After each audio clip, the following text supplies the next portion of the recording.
update setting for YouTube, start video transmission, and we are officially live. Yes. Okay, let's start to copy the link to everyone. That's what I was gonna say now. We need to let the people know.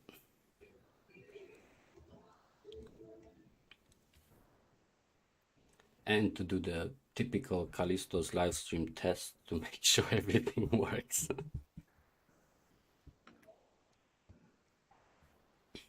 You didn't spend the 25 euros to get that Mask.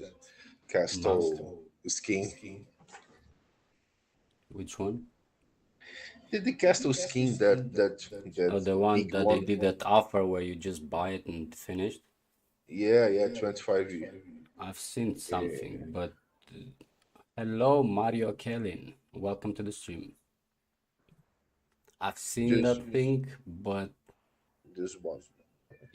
if you put $1 or if you put $20, free to play still means not paying money, so it doesn't fucking help. Yeah, it's a good call.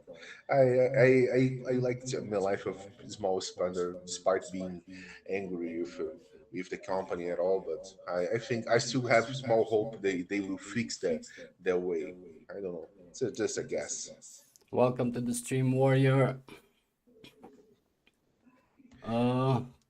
Yeah, we do have a lot to talk about because they did a lot of changes in the past 2 weeks, Oh and yeah, on one side you can be positive about it, on the other it's still Rise of Empires. yeah. I think they are trying to make a better experience to mid spender players. That's good. I think that's a very nice shot, but I think they could make could improve a lot to low spenders. Yeah. They still don't work anything for for no spenders for future players. For future play, that's the issue to me.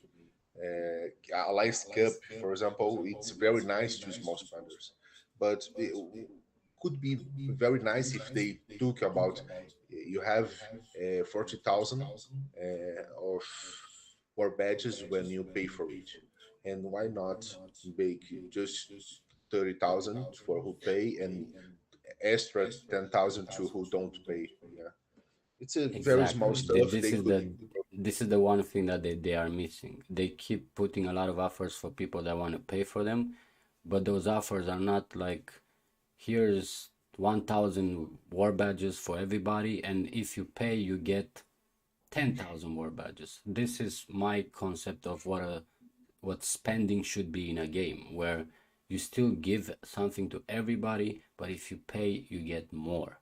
But Yeah. free to play players get shit, Yeah, and Alliance spenders. Cup. I think Alliance Cup was a very good bet from them. They did a good work on Alliance Cup, but I think they need to improve the free player side. They need to improve the rewards for the best, the top one team. See, my teams get top one since the beginning of the event, and you see, I get I don't know 20 hours healing speed. I don't know. 20 hours is two attacks on, on K8. I don't have any value to me. There is an So echo. The echo is from me or from Pablo, I don't because know. I need to know. I don't hear any echo, so probably it's me. Yeah, but oh, I think actually, no, wait. Mm, let's try and put it like this. God damn it. I have my webcam in front of the settings, so I cannot do nothing. Say something now, Pablo.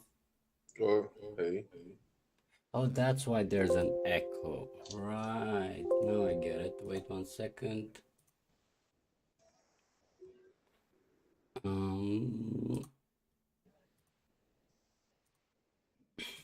Because the settings for the chat. Oh, nice. I nice it. I like this. Okay. Is there still an echo on Pablo's voice for that, Pablo. You need to speak. Oh, hey, hey, everyone hear me? Still echo? Yes, no, maybe. There's still that delay. That's fine. Yeah, that's something we cannot fix actually. I've tried my best. Or normally right now the uh,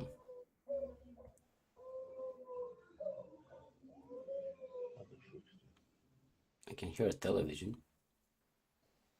No, it's All clear now. somehow. Thank God. That was actually quite easy. Normally we go through half an hour of still echo. Oh, come on. You have to decide. Where's the Mm, key? okay, wait. Mm, Okay, just share it on my room. Yeah, I see a problem about people quitting the game. Free players, they need to give a little more attention. I'm not saying I will not even talk about free players, but I think player activity should be better rewarded. So player activity will mean that a free player that spend time in the game will get more rewards, but also a spender will get more rewards too. I see a good way on the Alliance Cup. Alliance Cup's a good start, a very good start. But they need to improve rewards to free players on that. I lost any hope about they do anything better on the Clash of Province. So, uh, but I believe that Alliance Cup's a very good start. it is something though. Like you, as much as I want to criticize Rise of Empires for everything, uh, I'm not gonna be arrogant and just ignore every little step that they do positive. Because for example, Alliance Cup, it wasn't a big thing, but oh, thank you. Why are you screaming? What I think this guy is playing on my map. That's why he's screaming. I blocked him on the very early days because he sent me not very nice message because I think he's let me check. I usually block people. I block people when they want to explore. I usually make YouTube content. It's much more efficient. let, let me just check here. But for example, you have that what's it called? The tavern, the White Crow Tavern thing added also. Yeah, that's a good. Someone can't hear me now. Oh, come on. What did I didn't do nothing. His voice is there. Mm,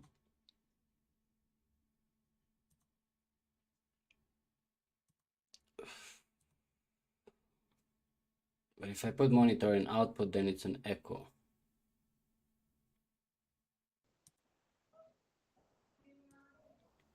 Can you hear him now? Is it still echoing? Can you hear me? Still echo. State Hello, Robert 37. Ballock. Welcome to the live stream. Keep the chat activity. That the chat is very good. Okay, it's back there. Salut, George. Bine venit. Nemesis Solo. Thanks for joining. I do love the chat today. At least we have a very active chat. Because the main reason why I want to do live stream is because we want to have a direct contact. Like when you do a guide or whatever the hell of a video, I still give information and I try to make it as compact and as direct as possible. But having a chat where you just throw a question or you just want to talk about a random subject that's never going to become a video, I think that's the best way. But for that, we need you guys to ask the questions. Yeah. Yet still with an echo. What do I do now? How about? Let me. I try unmute our live so I Oh, can now hear I me. wait 1 second, because I realize now that the hmm, I have your voice in the speakers for God knows what reasons, because from the settings I have you on my headphones, but I can hear you in my headphones and my speakers in the same time. Trying to fix that fast. In the meantime, you can use your very echoing voice to keep the chat entertained. Robert play on 37. I know a lot of people on 37. I have many friends. It's a very friendly people there. I love was a leadership. Most of very personal friends. Let me see. Bogdan. Bogdan is a former 92 player. I know a Um, Bogdan from 90 former 92 now. I think he's playing on 120. I think I'm not sure.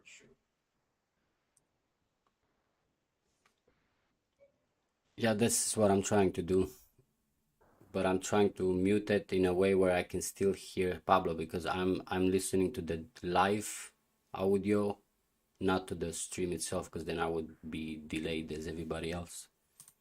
Just give me 1 second. Let's try it this way.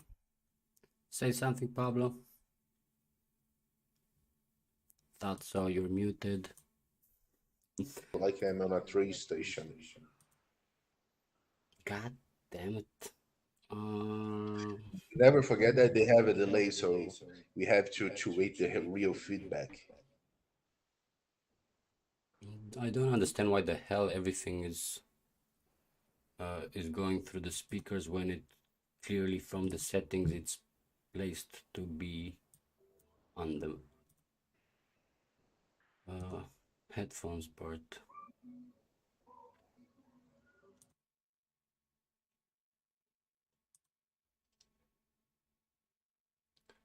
Mm, talk a bit. I don't know. I'm here. White crawls shit. They could improve Yeah. it a lot. Okay, while you talk about a subject with a bit of echo, sorry guys, I'm fixing it. I'm trying to actually do this somehow. Question is how? And I think the answer is to just take out the speakers. Okay. White Crow was.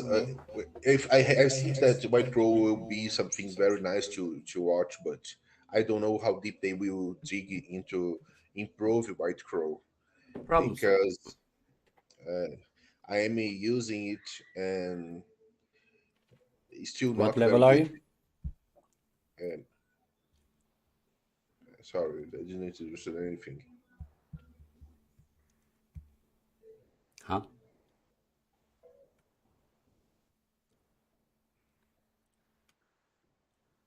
What level are you in the White Crow? I am at I am at level 10. So just like me, that means you're lazy. Yeah, yeah. I have two main castles, so I always forget to play on two. Yeah, sometimes I remember to play on one, sometimes then I remember to play on the other one, never play on the two at the same time. So yeah, always messy. My wife has a stronger level than me because she plays with just one castle. She's smarter than me. The echo was from the speakers for God knows what reasons, even though all the settings said the audio should only be here, it was going here and in the speaker, so I just turned off the speaker. So at the moment we should be fine with all the settings. So let's talk about the new Rise of Empires ambassador. Yeah, That's something very cool. What they told you about that, bro? I really don't understand So very well. I read you something, then I read that you will be so only YouTube guy, so I didn't dive into it. so the thing with the ambassador, I wasn't actually interested at all because what they said with the ambassador thing is exactly what they said to me and to Pontail, because they contacted me and Pontail months ago regarding the idea of becoming the official Rise of Empires YouTuber and blah blah blah. Pretty much everything they said as an ambassador they offered us back then. I refused because they came with conditions and everything. So for that point, that means you want me to work for Rise of Empires, so you either pay or no. Uh, Pontel accepted the offer because he just wanted the the extra support from the game, not to be against it. I just think that if somebody wants me to do work for them, they kind of have to pay, you know? Makes Hello, sense. Anthony Silva. Um, and when I saw the ambassador thing, I pretty much saw the exact same thing, but they made it as a big Rise of Empires event. And I wasn't interested. A lot of people started messaging me. I've seen in chats also, make Kalistos ambassador. I've seen comments, make Kalistos ambassador. Please become ambassador. So I contacted one of the devs on the Discord channel to ask a bit about the entire ambassador thing. I was thinking maybe the ambassador thing is strictly about making. Yeah, you're late, Constantine. The entire ambassador thing was just simply a way to give access to content creators, so to pretty much make content creators' life easier by having access to the new heroes, by having access to other things before they come out, so we can create better content for all the viewers and all the players in Rise of Empires. If that was the case, then fine, I'll go for it, because this is what I'm doing. I'm creating content, and the more information I get, the more information I can give to the audience. But there is that catch with you need 10,000 subscribers. There's only That one guy who's a YouTuber with over 10,000 subscribers, and that's Lord of Pontel. Everybody knows that. It's not a bloody secret. It's not yeah. like we have so many content creators. So what's the deal? Why the entire event? But in the Discord global chat, before I talk with the admin, I saw the other GMs saying, no, the 10K subscriber is not really a requirement anymore. So anybody that has an active YouTube channel can apply and be considered for being ambassador and so on. And this is why I contacted them, because I knew already that I have 4,500 subscribers, not even near 10,000.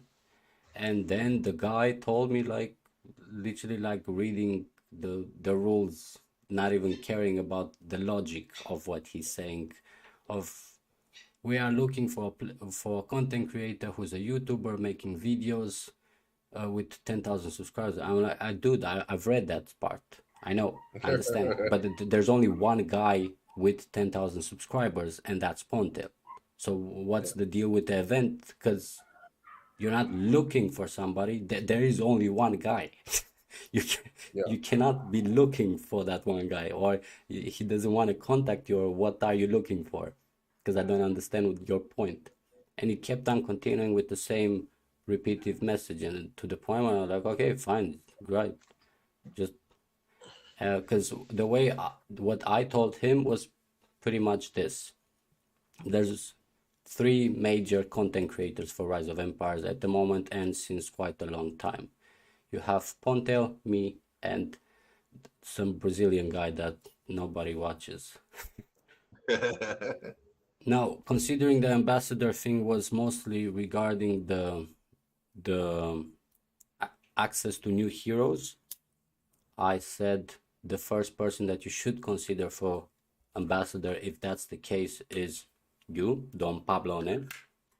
Because let's face it, when it comes to heroes, from spreadsheets to everything you do is mostly regarding the heroes, how they function, combinations, and so on. Even me and Pontel together don't make as much content regarding heroes as you do. So if anybody is gonna, and the entire bloody game, literally every single player from the noobs to the top players are using your spreadsheets to figure out combos. So if there's anybody you want to give access to new heroes so that he can make content for all players in Rise of Empires, it should be DonPablone. Mm. It makes sense. Yeah, Then, if you're looking for a YouTuber, you have two options. You have Pontel, who first of all has a big subscriber, a lot of subscribers, and the type of content he's making is more commentary content. So when it comes to that, Pontel is definitely the best and one and only. He's yeah, good at what he's doing. If you're looking for more visually attractive editing, have a nice structure to videos and everything, then I'm the best at that. And this is it. Sorry, but what are you looking for? Like, what's the deal? like I said once about the company. Yeah, I never talk. I last 2 weeks I try to be have a little more presence on Discord channel to understand a little more about how they think. And the only thing that I see that they have a big lack of management. Yeah, they have a management problem. They don't understand. I think I think they know how to make money. They know to make a nice game. I like Rise of Empires, but they have a real problem about how to create a community. And they don't know anything about do that. They create a Discord channel and play some. They created a Uh, Discord channel because others created Discord channels and were taking all the audience. And then they yeah, were like, oh, wait a minute, we should do that because we are the yeah, game. Then you yeah. created, what was it? I Like already checked. every time somebody did something that took a lot of attention, then they stepped in. But they Yeah, didn't personally start those things to give access to players. Like the game itself doesn't give you enough information. So if you don't have those type of communities online from Viber, Discord, Line, Reddit, you name it, then the players have no bloody clue how what to do in the game. Like it's just that simple. yeah, yeah. And I kind of blame it on managing. Like the way I was talking to the GM from Discord about the ambassador subject, it just sounded like somebody had an idea regarding this, and but had no idea of what is out there, like what type of content the creators are out there for Rise of Empires, how much. He just put some numbers and we are looking for. But it's clear that he doesn't have a clue that there's only one guy making content with 10K subscribers. It's clear that he has no bloody clue what's going on with the community of Rise of Empires. And as for the rest, it's just clear that everybody just passes the next information to the next person and the next person. Nobody's actually trying to tell the upper person, hey, dude, you're making this event, but there is no content creator. You either tone down the subscribers or tone down the requirements, or we just contact the one guy that has those requirements that you just stated, and that's it, because Yeah. this is the logical thing. So the fact that they didn't do that and they went with this entire ambassador story, it just shows you that they have no clue what is going on with the Rise of Empires community. Bro, they Oh, suck so they much at community that the Viber community made by Pablo is more active. Like the bloody GMs from the game come to Pablo's Viber. It's I had a issue on the beginning of the Viber channel because we had some GMs watching the group, taking screenshots and taking to the developers just to share about bugs and issues and tricks and anything to just fuck the game. And was something ridiculous. I had the presence of Honeybee, your former leader of Zod, and she quit the group when she found the information and the game a few months later. And was amazing on the beginning because it was a very small group, 300 400 guys, and just talking all the day about gaming stuffs and sharing knowledge a lot. And we had that issues with GMs join the chat room just to taking screenshots and share to the developers. And I asked people, if you have something special, don't share here because one, you can be banned. Like even Two, it, they will fix it and you will get fucking too. So don't care about sharing tricks here. Share what is proper knowledge of the game and not tricks, because any trick here will be fixed very fast because they don't want you to get faster way to be stronger. even when I before I did the video with gems to DMs where I explained the method of how to make DM equipment with gems, I had a lot of backlash about it from the players that already knew about it on one side because they just wanted to keep the information for themselves, and on the other side because they were afraid that the game might fix it. It wasn't a bug to be fixed, but fair enough. I wouldn't have been surprised if they would have changed things just so players cannot do that. But I think they either didn't notice because they don't care that much, or they knew the backlash from the player base if they would have changed that. Because that would have been a clear, we don't want you to have any type of chance of getting something without paying money. Yeah, yeah. They need to. That's why I say I think they need to reward a little more who is active. Yeah, I really don't think it's a problem to have spenders and big spenders and ultra spenders. I think it's part of the being that free to play, the freemium model. It's it's always that, but I think they are creating more and more gaps, and now they have they find a solution about one issue that they talked a lot, because it was the gap of the mid-sized player and the big. It's always Bless you. bigger and bigger the gap, and they fixed it with Alliance Cup. When you can get around 70,000 war badges each month, then you can make the mid spender growing a little faster, and they will not be very weak when compared to the big spender. That was a fix that they did. That's a very nice step. But I think the last cup, okay, it's giving 40,000 K to who pay. Okay, I prefer that give extra 30,000 for who paid and 10,000 for who don't pay, because we will give a little food at last to who is small, and that's important. Yeah, uh, because a last cup it's a kind of spender event. Yeah, No and shit. they think if you have a chance to use it to improve a little, even a little bit to small spender, and that will be better because it's an event based on activity. It's not about being very strong.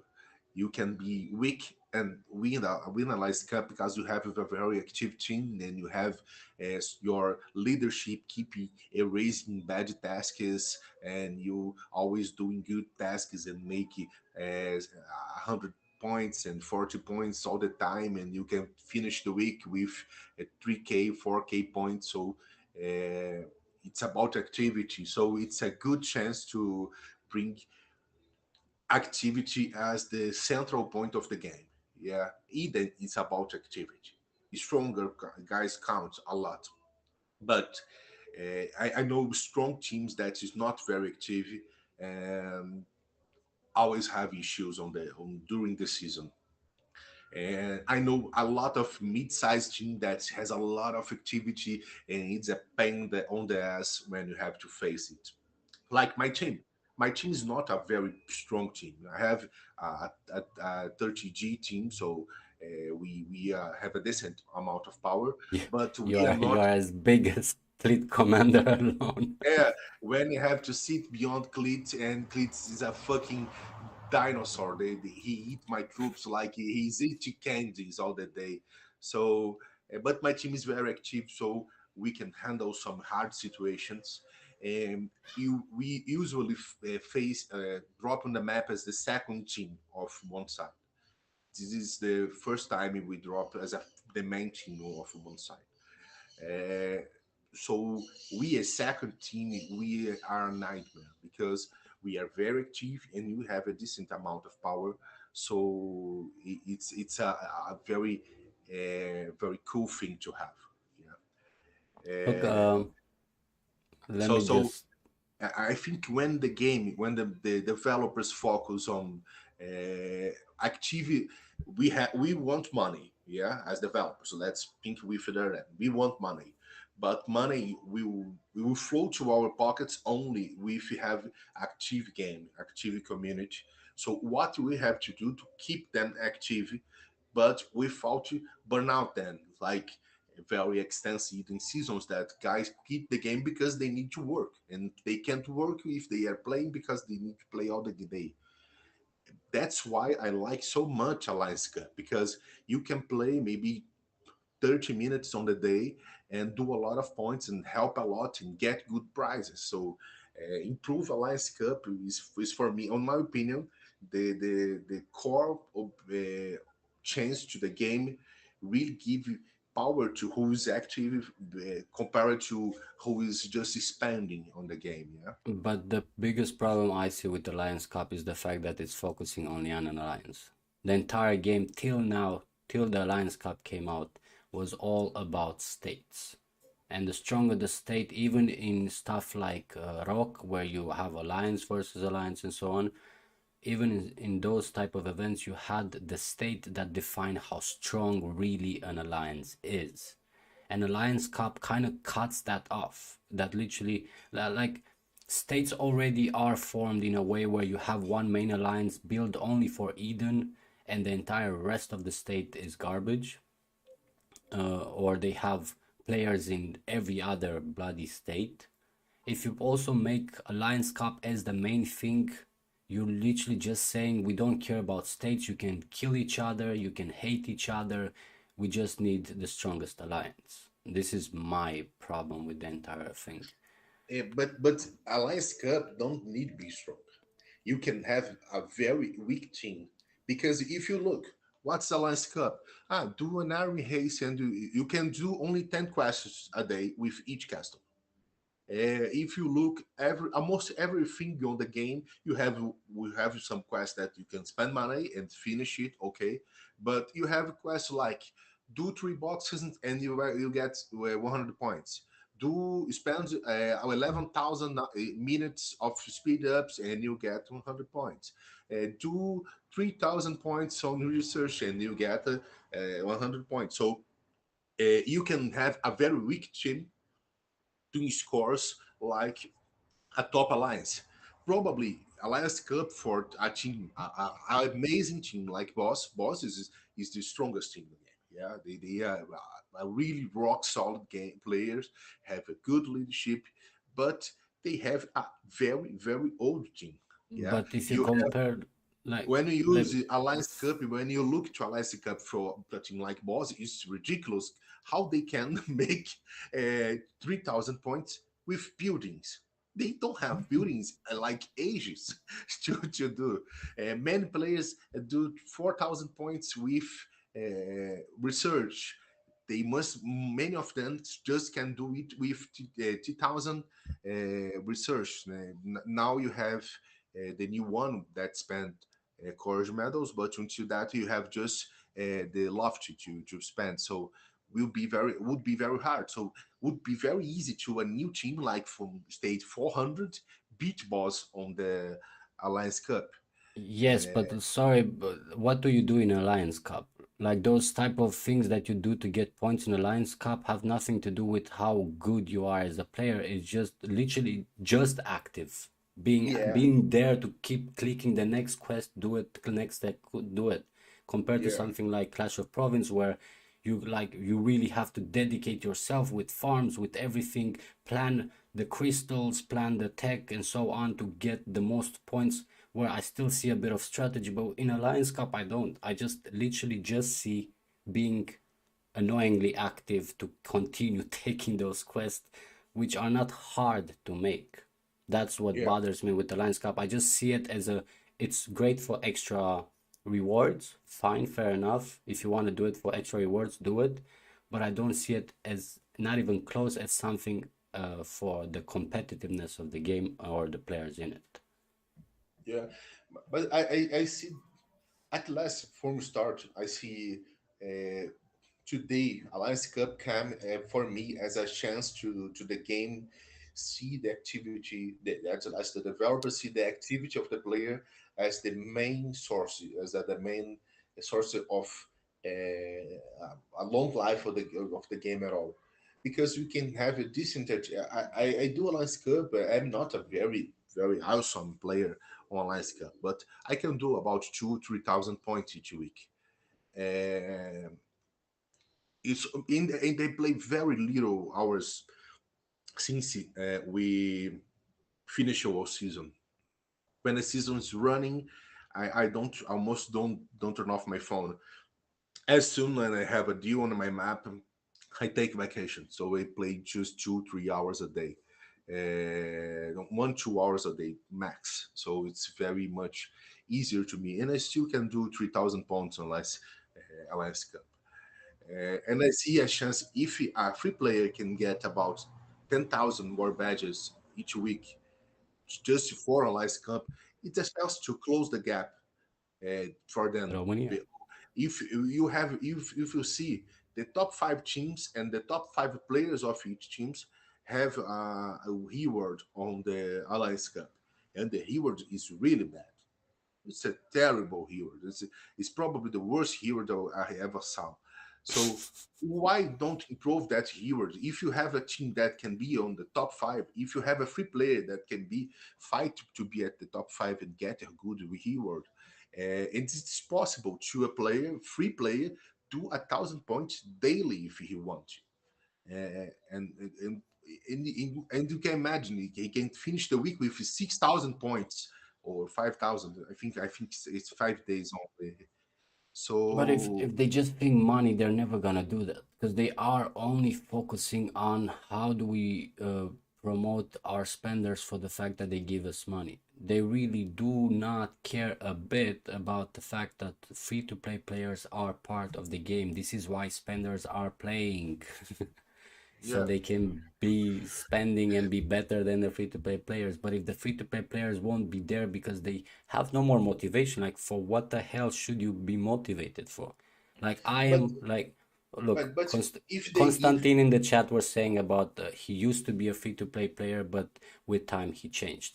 The way I stayed a free to play player since the beginning till now, I never connected my payment system to Google Pay like that. Even if I ever think of wanting to buy that $1 pack, I can't. And I can tell you, after all this time of being a complete free to player, because I see a lot of people keep using the word free to play player, even though they pay, and just because they pay less than the spenders doesn't make them less of a spender. But as a like an actual free to play player, I can tell you that all these things do not really impact me at all. Like Alliance Cup is not giving me enough to even be anywhere close to spenders or to be competitive with the spenders, even in the slightest.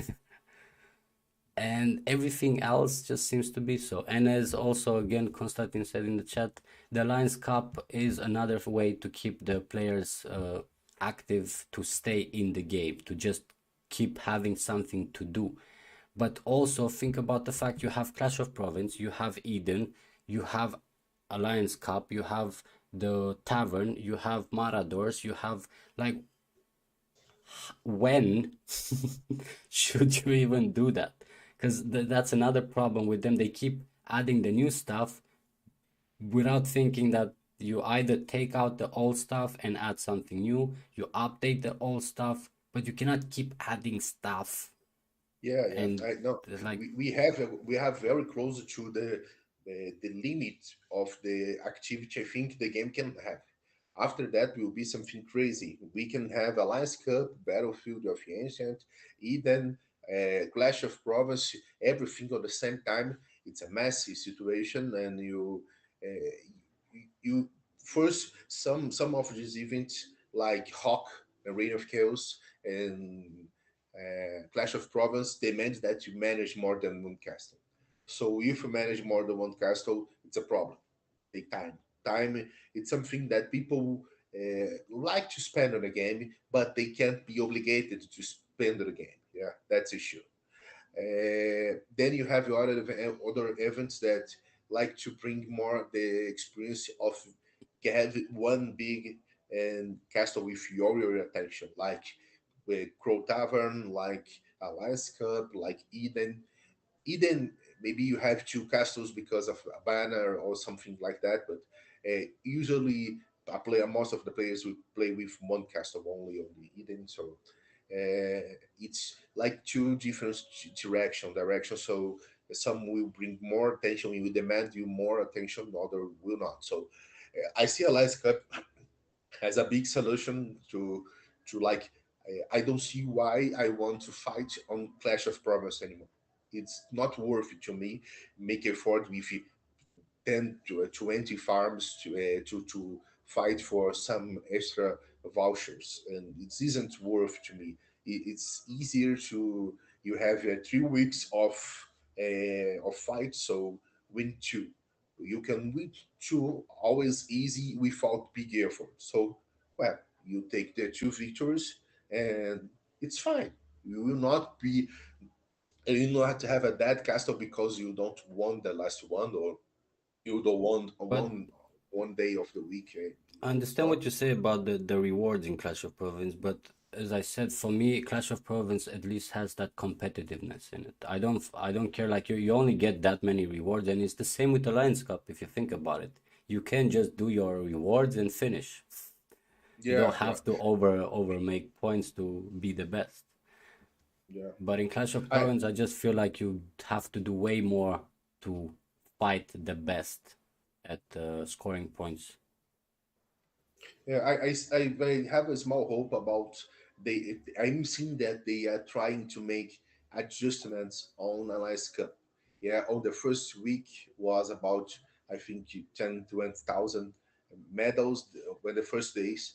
Then they fixed it to 30,000 medals to who pay, and now it's 40,000 medals, 42,000 medals for who pay. And I think they have improving this system because they see on Alliance Cup as a tool. They have good money. Yeah, they will force player to pay $10 each 2 weeks, so it's not bad for the pockets. They will force a huge amount of players to do that, but they also need to improve what a free player can get, and mainly what a top five players can get. Yeah, if you have a free player that it's have the want to do 1,000 points daily to their team to try to fight for the top one position, and the rewards will be I don't know 20 hours of healing speed ups of a cuff. Who will fight for the top one with this prize? Today, my team is not needing to have real fights to go to the legendary level. I think it's platinum level. I'm not sure. It's not being a challenge to us to go there, but why should we fight for to get on this position if you have a bad pricing? Yeah, they need to improve that pricing system. It's my opinion. They need to make a little better the life of a small spender or a free to play. Being quite honest, the term is not free or small spender, but they need to make easier the life of who is active. If you have a play, if you have a player that can be online uh, to 10 hours a day and grieve, activity to whole community. That guy need to get better rewards than who play just 1 hour like me. So, I think Alliance that's Cup aside, let's talk about a bigger subject now. Arthur. Because we, well, we talked about how they don't get they're not interested in free to play players. How about adding a very OP hero that only the spenders can get? I think Arthur is a good hero, a very good one. But I think he's weaker than Arsenal, in my opinion. I appreciate Arsenal a lot more than Arthur. Arthur is nice, but it's not in my opinion, it's not the best one. But it's a mistake. Yeah, But it's a even if mistake. he would be just a very good hero, not necessarily one of the best, it's the fact that they made it strictly for spenders. Just like That's a mistake. That's a mistake. They can't do that. They already have an expensive game, and it'll create more expensive stuff for who want to play even more. And that's not a mistake. That's a mistake in my opinion. I think they like at the same time they are doing something very smart. I think it's almost an experiment when they release cheap cosmetics. Yeah, you had now the castle to 25 USD to get a castle skin. I got for my castle. I never tried to have a skin because always very expensive, but I did one with my castle because was I saw a cheap opportunity to get a skin from my castle. And then I had also today it's released a package. I don't know if you saw it, but it's selling today the pumpkin chariot. It's costing Jack o' 10,000. Lantern. Yeah, it's a nice stuff. When you see you sell cosmetics, and you can sell very expensive cosmetics and win big money with expensive cosmetic that maybe is just pretty stuff, or maybe it's just strong, but it's a 10 UST permanent skin. I see not a bad stuff. Yeah, I think they can make money with that, but make money ask for 1,000 USG to make a hero. It's a mistake, in my opinion. Also, they will release. Seem they will release next week Cleopatra 2, and will be also another hero asking for money. And I don't know what they are leading the game to, what they are planning with that, but I see it's a problem. I personally see as a problem. Uh, no, the way I see Rise of Empires, if I would compare it to my YouTube channel, it would be something like, if you want to watch any of my video, you have to donate $10. Yeah, If you want to watch any of my guides, you have to buy some of my merch. If you want to see yeah, the good guides, then you have to buy the expensive merch. This is pretty yeah, much the equivalent of Rise of Empires right now. Like yeah, it's just absurd, really. yeah. They I think heroes make exclusive stuff for spenders. I think need to be cosmetics, because cosmetics have a thing that's funny about that. You have the permanent attribute that I think was a mistake too, but uh, when you release, always release a skin that's slightly better than the other one, or have another exclusive attribute than the before one don't have. You make big spenders spend a lot to get the new skin and the new one and the new one, and I think it's nice. But when you release one skin for people, for a small spender or fruit player that give almost half the attributes that a big spender, it's a nice placebo. Yeah, it's a medicine that will quite to appear to solve a problem, but will not solve a problem. Yeah, uh, and and I think that's a kind of the step that I'm trying to look as a company is isn't it's a bad thing. Yeah, but you keep releasing things that It's more and more expensive to just spenders, and you make always the gap bigger and bigger and bigger. Uh, then you have a problems. I lost some amazing active players that today are A playing lot. enough that gone to another games because they saw that despite they play all day every day, don't lose a single event, and they have a useless castle that is weaker than Thank you, a Andreas. farm. Yeah, so that's a problem to me when you bring that big gap from the player who's play a lot, because you see a player you have to play to look at a player that is very active and spend nothing. You can see that from two ways. Yeah, on my way, he's an asset because he's a free tool of entertainment. Yeah, he's play all the day. He make people be online all the day. He's chatting. He's making the community alive. Yeah, so he's an asset for me. The game, I think the developers see this guy as a liability Hey, since Steven. he's a guy.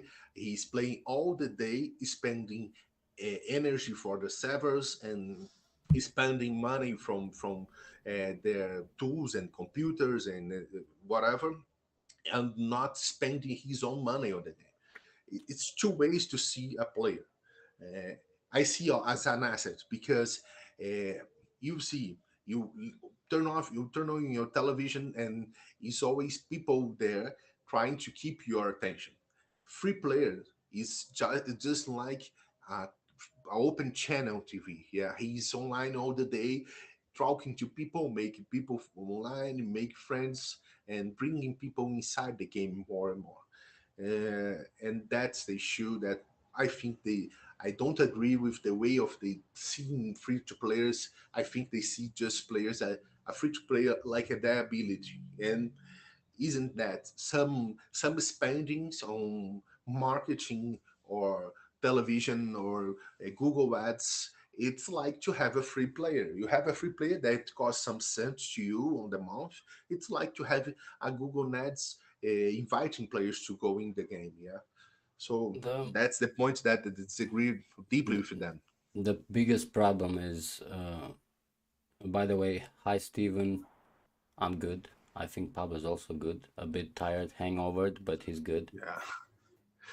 Um, the biggest problem is it's working. Like as a company, the fact that they went in this direction of we want money, we want more money, and they are still making money. Like the reason why they keep throwing this type of offers is because they are still making money out of it. So as a company, why would you say no, right? Like at the end of the day, they do make it for money. You don't make a game because you have nothing better to do with your life. You do it as a business.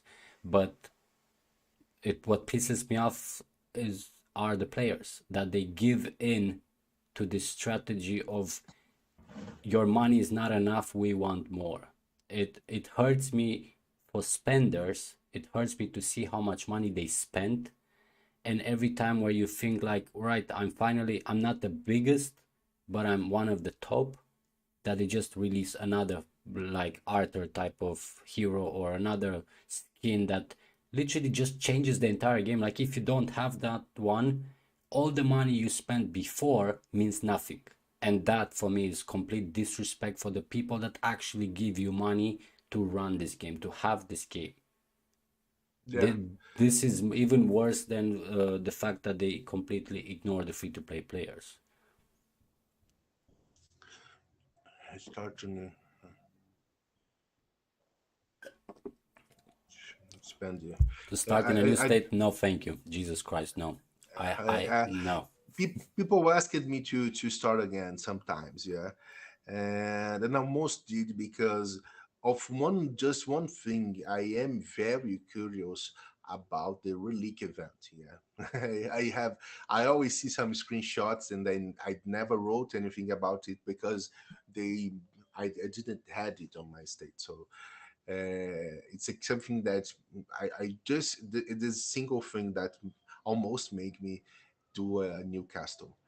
But I always remember how hard is the first day, and you have to create a lot of farms and all the politics, and you have to talk to people, and also money. You have to, or we will have like I had on my first day. I have a very slow start, and when I was like C16, I had a C25 on my state, and I was a hardcore player playing all day long and looting a lot on inactive cast on my state. So uh, it's something very hard to me start again. But isn't something that I will deny forever. Maybe someday I will, when they release a new event to the young states, maybe I will have a chance to play Relic and something else. Then maybe I'll start a new castle just to try that, and I'll give my castle later. I wouldn't, Just like, I really wouldn't start again. Like the game we played when we started playing has nothing to do with the game now. Like really nothing. I still yeah, remember the fact that I was C25, a low C25 compared to the spenders, but you had the possibility, if you stay active and you keep developing as a complete free-to-play player, to reach the same standards as a spender. So the spender was yeah, only paying for speeding up the process of getting bigger. And that, even if they would always release new tech, but if they would have kept it in that direction where the free-to-play player has a bloody chance to reach it, it gives you motivation. It means you have to work double time as the spender to reach it, and even that will be still slower than the spender, but you have a reason to give a fuck. Where yeah, now you're out of that league. You cannot. Like me personally, for example, I can barely do bloody tech day anymore because I don't have like they introduced the new tech, thank God, because without it, I would literally not do tech day. I don't have enough war badges to do tech day, and I don't have like it's just stupid. It's complete stupidity.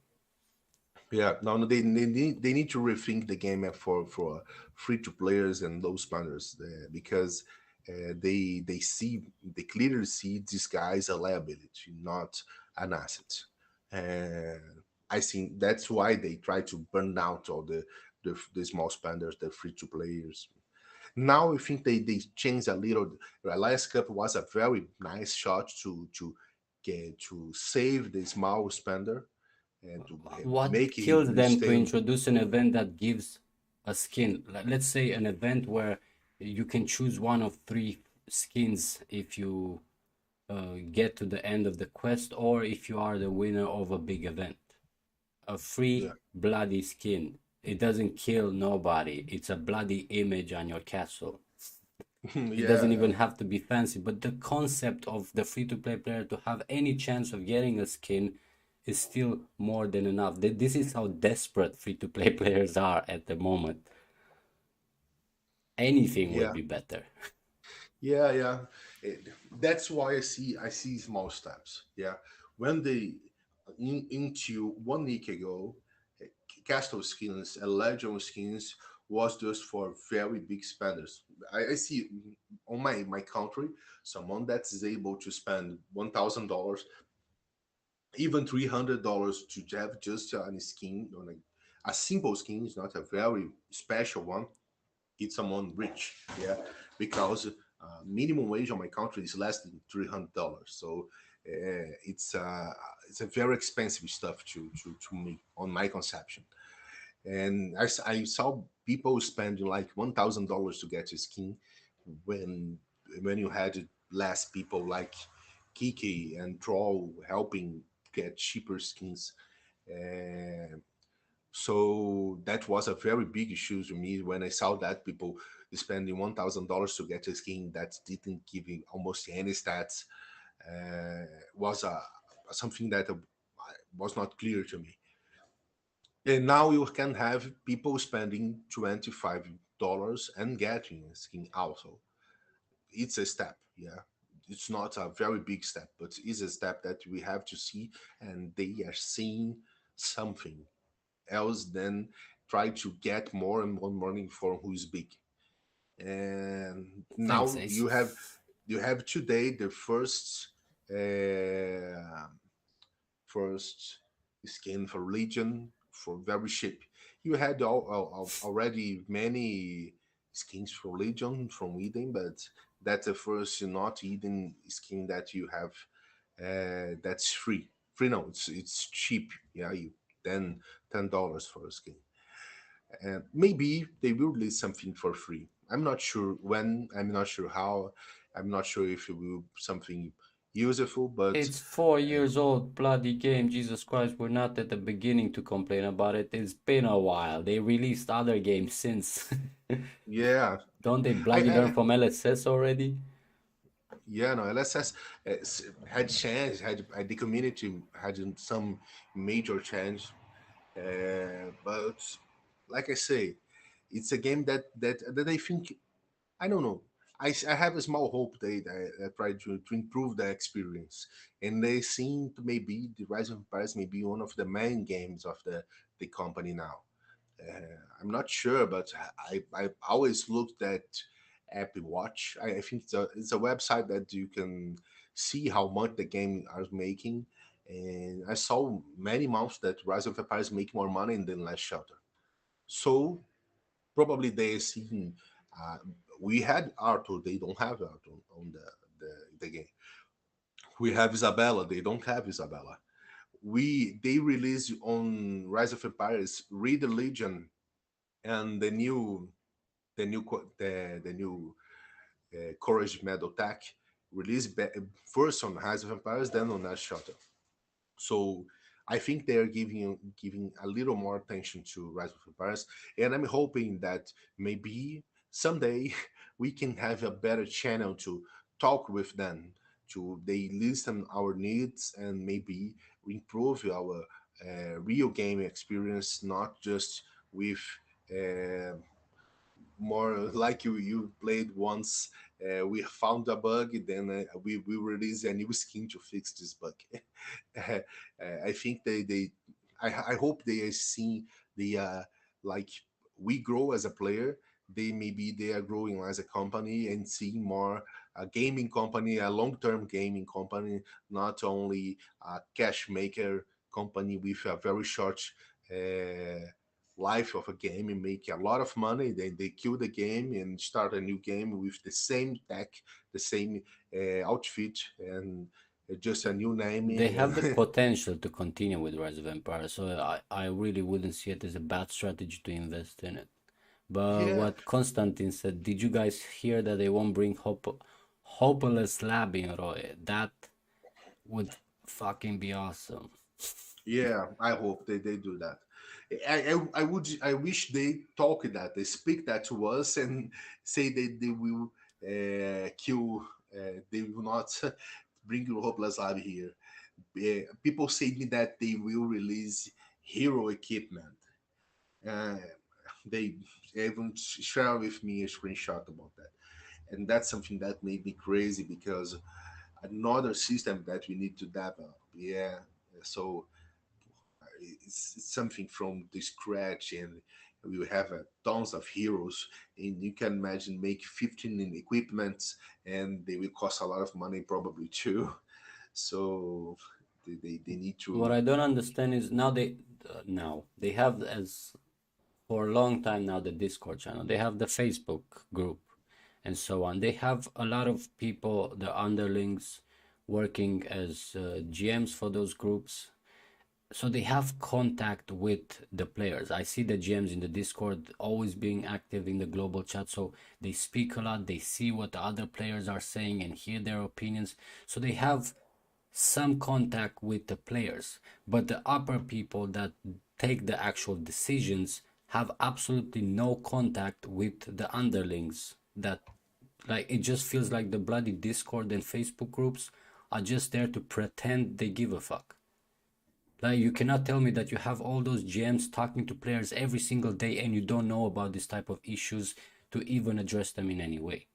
It makes no bloody sense. Yeah. They need to improve their communication. Yeah, I don't know how they can. It could be easier. We had a talk about that on. I think our first live we talked about that. The GM on Discord were people that know not very much about the game. Yeah, seemed they had some kind of uh, training or make them study a little more. And I saw the it's still not very good about answering people, but they are better now. They are better now Yeah, than two they months, three have months ago. Ellie, who's actually the only contact that actually takes information to the upper people. But Ellie Yeah. is working for the spenders. She doesn't give two fucks about non-spenders. Yeah. She's there to hear what the people that bring money have to say. And you think a spender is gonna say we want free skins for the free-to-play players? We want balance in the game? You're not gonna bloody hear that from a spender because they don't care. It doesn't affect them. So how Yeah. about putting another type of Ellie for everybody else? Get it? I think no, I think not easy. I about maybe 10 years ago, I think, or more. I was translator for a company that was China also based. They had a RPG game like Priston Tale, yeah, World of Warcraft. They had one for Brazilian people, so its game is only Portuguese, and they have exclusive servers from Brazilian. So I was one of the translators to from Chinese to Portuguese.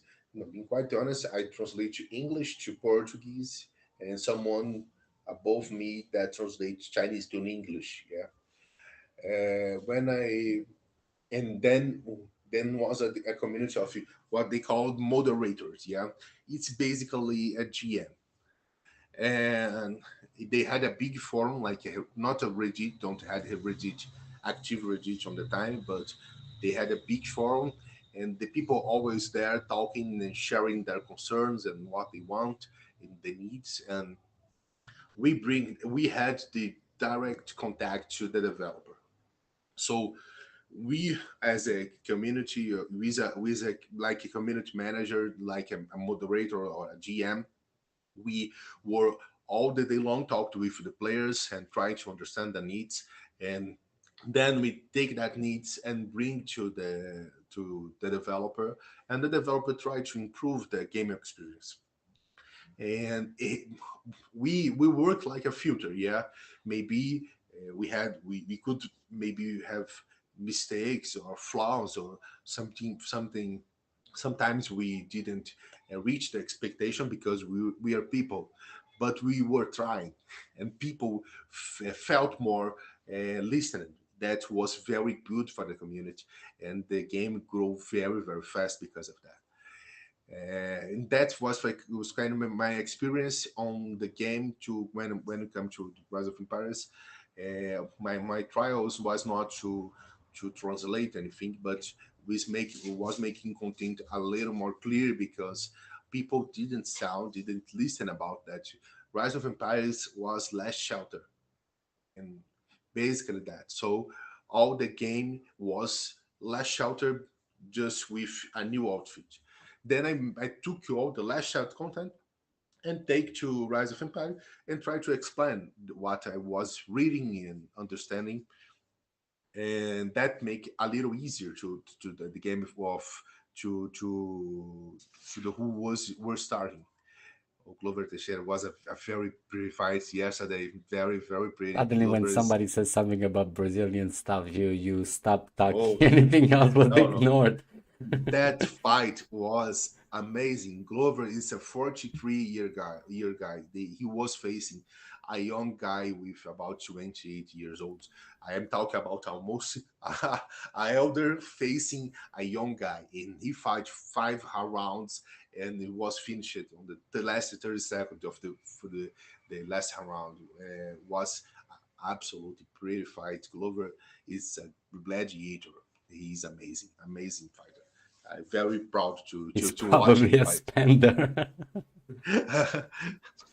But coming back to the issue, so we had a small team of developers. Yeah, I we had access to just one developer, but we had about 10 community managers listen the people and try to summarize to bring to that one guy the information a little more clear. What was the need, what was the problem, what was the issue.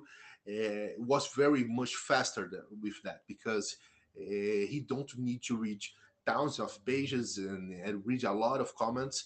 He has 10 guys doing that job, and I was a translator. My payment was in game package.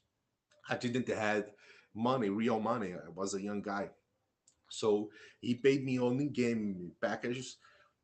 So it's basically no cost labor, yeah, because it's in game package. You Pretty much like press, everybody, every GM in Discord and Facebook. yeah, he just writes a code and the shut bazinga appear a package on my backpack. So it was a very nice shot to bring the community closer to the developers. And now after that, he could talk with us and listen us as the managers and bring a lot of improvement to the community. Yeah, so that was something very nice to see. But look And at Discord, they have this. You have in Discord that thing where but you suggest, you get votes, and technically speaking, it should be implemented because it was approved. yeah, The but fact that that's if you open ignored, now the if you open now the Discord here now, I mean now opening the Discord here on my computer, don't have any a single GM online. I'm not seeing one here, not a go on single one. global chat. They're So usually uh, there. so if we have a zero GM active on the chat, then we have a problem. Because why the worth to have maybe 10 GMs if that GM is not even answering questions? When I was moderator community manager on that game, I usually to create guides just because it was easier to me to create a complete guide writing to that people and having them reading that, learning a little more than just waiting and asking the same questions every day. Oh, how can I do that? How can I do this? How can I cross this situation, cross this map? Always was very similar stuff. Like today, I receive every day on my group. You see that people asking, everyone have the shard of combos, and probably if you don't have the shard of combos, people was every day asking things like, "Hey, can I play Rush with dual blades and hurricane?" Would be every single day people asking the same stuff. So I But use it to summarize that questions, daily questions, in some visual tool to make people life people a little easier. But it was not just the people life; it's what's mine too, because it's boring to answer the same question every day. But this It's is what pissed me off about the ambassador story, why they wouldn't consider the big content creators who are already doing their best to share and inform all the players online, because you don't get those subscribers because you're pretty, except by me, but that's a different story. yeah, yeah. You get the subscribers because the players like the content, like the way you deliver the content. Either they understand it better from you, either they just like the quality of the content and so on. So as a game, shouldn't you invest in those players at least with the information? Even if they don't bloody pay us, but at least make information available to the content creators to give it. You either create your own content creators and keep a connection with them and give them all the information, or you already inform the already their content creators like me, you, uh, and Pontel, to give them better access to information to give it to the players. It just doesn't make sense why they wouldn't do that. Why it's that even questionable or have to talk about it? Just bloody do it. This is what they do all day. It's an indirect way of giving something to the player community. No, that for me it's criminal. A GM that's not even active now on Discord. It's 7 o'clock on the game server, so it's probably not very late on almost any side of the world except Asia and Asia and China, Japan and whatever, Singapore and Thailand, etc. Everyone else, it's commercial time. People can be online at this time. And this guy that have a lot of privilege of content isn't online to share this content, isn't online to talk about this content. Yeah, to talk people to just teach people about this content. Yeah, like you have ancient battlefield. We had, if I'm not mistaken, I think we had two rounds of ancient battlefield until now, and I have no idea when we will have the third round because they don't share about anything. Alliance Cup, we see that it's each 2 weeks we will have a round of Alliance Cup, but I'm not even sure if it is a really 2 round stuff. If sometime it will be more, sometime it will be less. Because they don't Uh, give any fucking information. yeah, that's the issue for me because who has the access to have this content to have this information?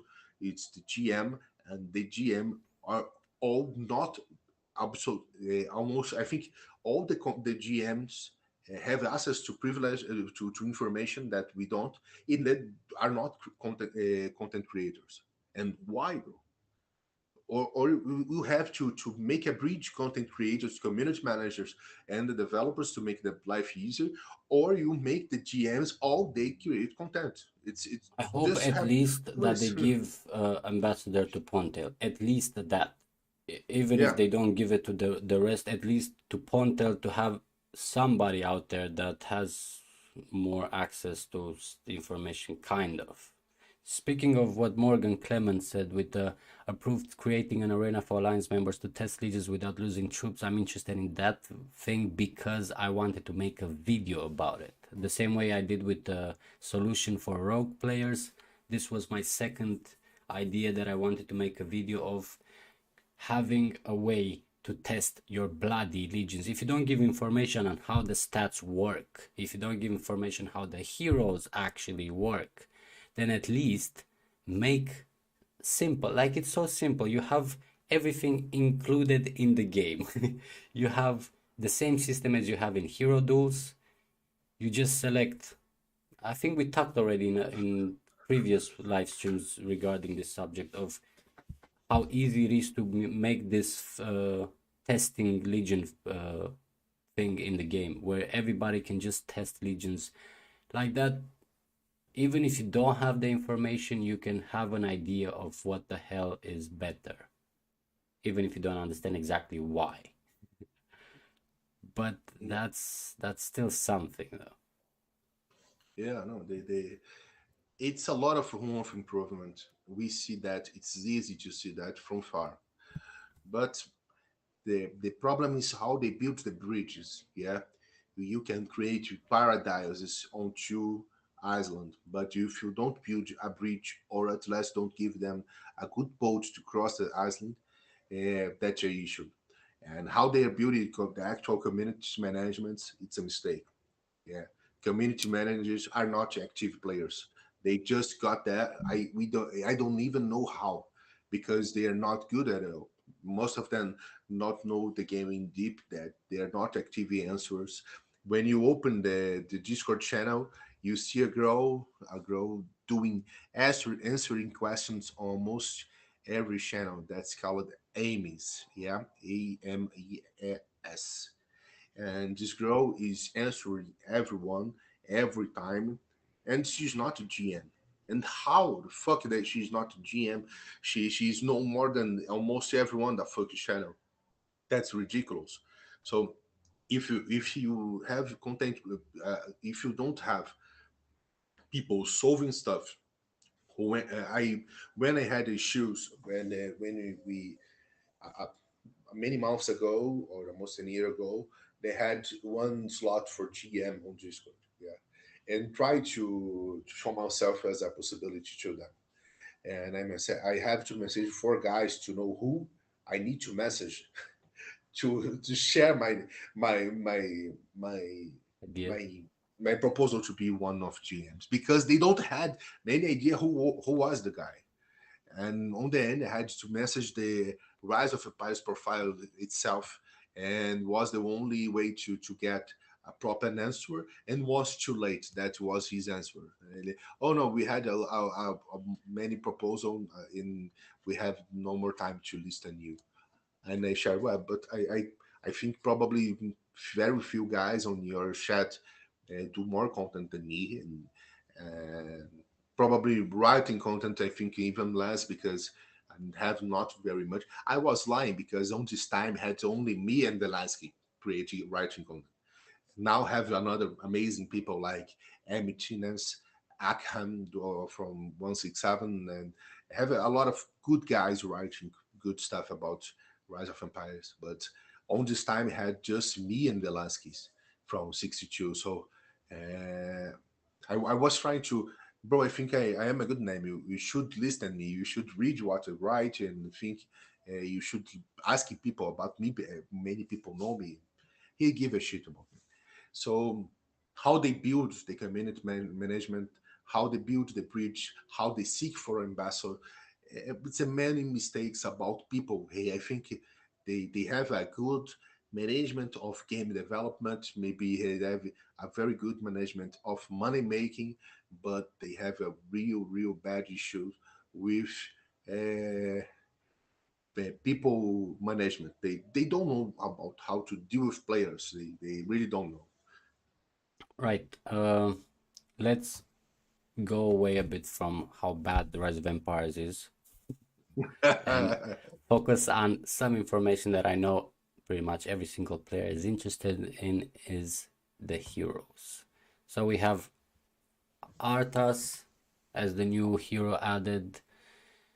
I think we already did. We talk about the previous Legion with Arslan, healer, and all that. I don't think I talked with you on a live stream about it. I did a video about it, but I don't think we discussed. And what you're saying, Arslan is actually better than Arthur? Because it's Yeah, an I important prefer. information, because you have Arslan who can be like anybody can get him, and you have Arthur who spend their bloody wives to get him, and you might get the same shit that you get from Arslan or even less. Yeah, see, uh, Arslan, Arslan, it's a frontline berserker. Yeah, he gives where how much you hit more Arslan, he will give more and more damage, and that is what he's building over. So I think it's the hero that can give more damage in the game. Actually, it's Arslan. Yeah, he's a very powerful source of damage, and he's the only hero that I can see that with two healers can beat almost everything. He's a ultra Almost. strong. Because I've seen this Yeah, Legion fail against burst damage. yeah. He's an offensive hero. He's not good for defense. He's a hero for attack. I don't like Arslan on defense. Uh, so Arslan is a very powerful hero, very powerful hero, and I see him as a amazing tool of damage, an amazing source of damage, and much more powerful than Arthur. Arthur is But more. Arthur can do good damage, but Arthur is much more like a tank. Yeah, he's a front line that gave a healing power over him, but he can't do a lot of damage like Arthur. He's not very strong about damage. first thing to what God King said, did they nerf that Legion for poison tiles? Arslan Sakura healer. I didn't even know you use Sakura for that, but you could actually use Sakura. I know it with Bleeding Stead working better, so Arslan Bleeding Stead healer. But as much as I know, they didn't do nothing. Do you know anything, Pablo? No, they because uh, I mean I don't have Arsenal, so I don't do the test, so I can't share If how you they are check working the now. I stream, you can see my 7 skill Arslan.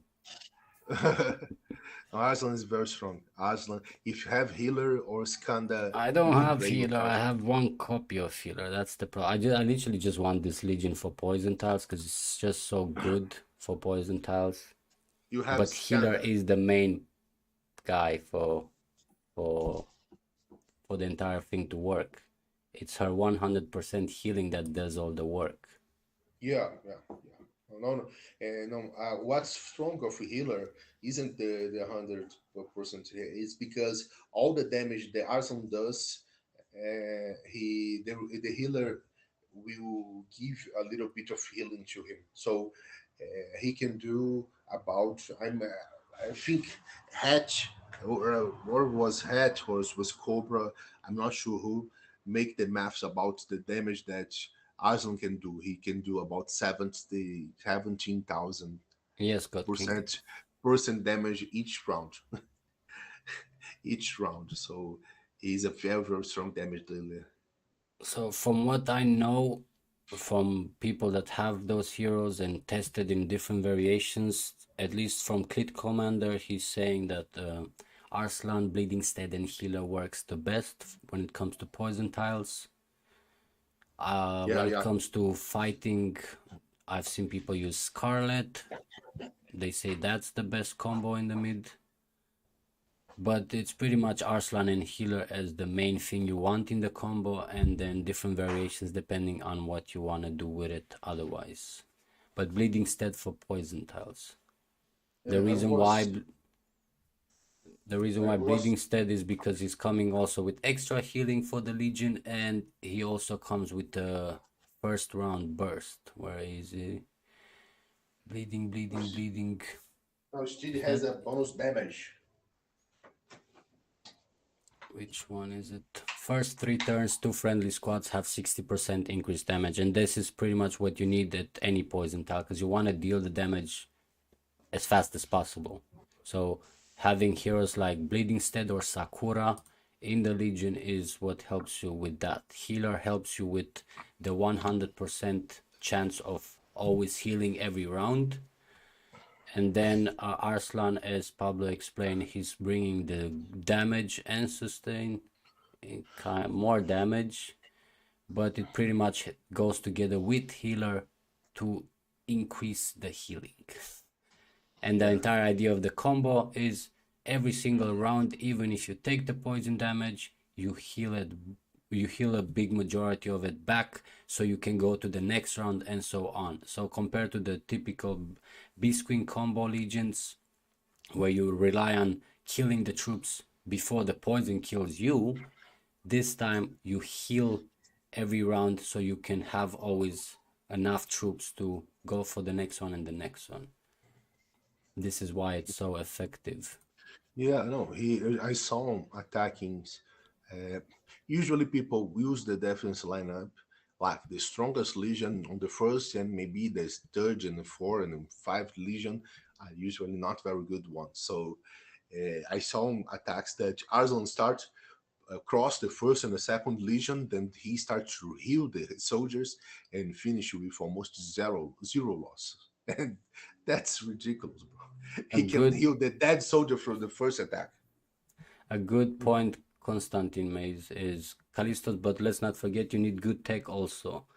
And yes, but that's mainly when we're talking about fighting, because the troops inside the tile aren't that strong. So even if you don't have the damage to completely wipe them out in the first round, if you have a combo that lets you fight for multiple rounds, you don't really need maxed out footman tech to still be able to kill those troops in 2-3 rounds. And this is why it's still viable for poison tiles. But for players that want to use that combo, like for example with Scarlet mid, so having Arslan Scarlet healer to fight with it, then you should definitely consider your tech, because just because the heroes are good, if your tech sucks, then the stats are gonna lose you the battle nonetheless. Yeah, but it's not very hard to have the basics to have an effective legion of footman. You have if you take the agape the HP buff to 15%, then you have much energy to have good results. Of course, will not burn Bleach Commander, but you have to see that most of the people that you face on battlefield isn't a Cleat Commander. Yeah, you have a lot of weak guys. and that we guys will eat shit when you see Aslan, Hillary, anything else combo. That's the thing about Aslan. He's a very, very versatile hero. You just need Aslan and Hiller. Then you can the third hero. It's a situational one, and Exactly. you can choose anything to make your legion. You can put Scarlet if you want to give damage. You can put Avalanche if you need someone that's not vulnerable to control. If can place Blitzsteed if you want more healing and give more Arsenal more responsibility to win an attack. You can use anything. Okay. It's Qu- a very versatile combo.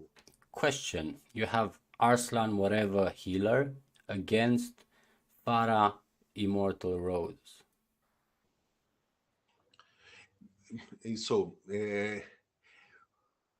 Depend a little bit on the luck of the attacker because immortal it's someone that need to be controlled he need to be I'm in English or the name he need to be paralyzed because he is based on who he can move the troops.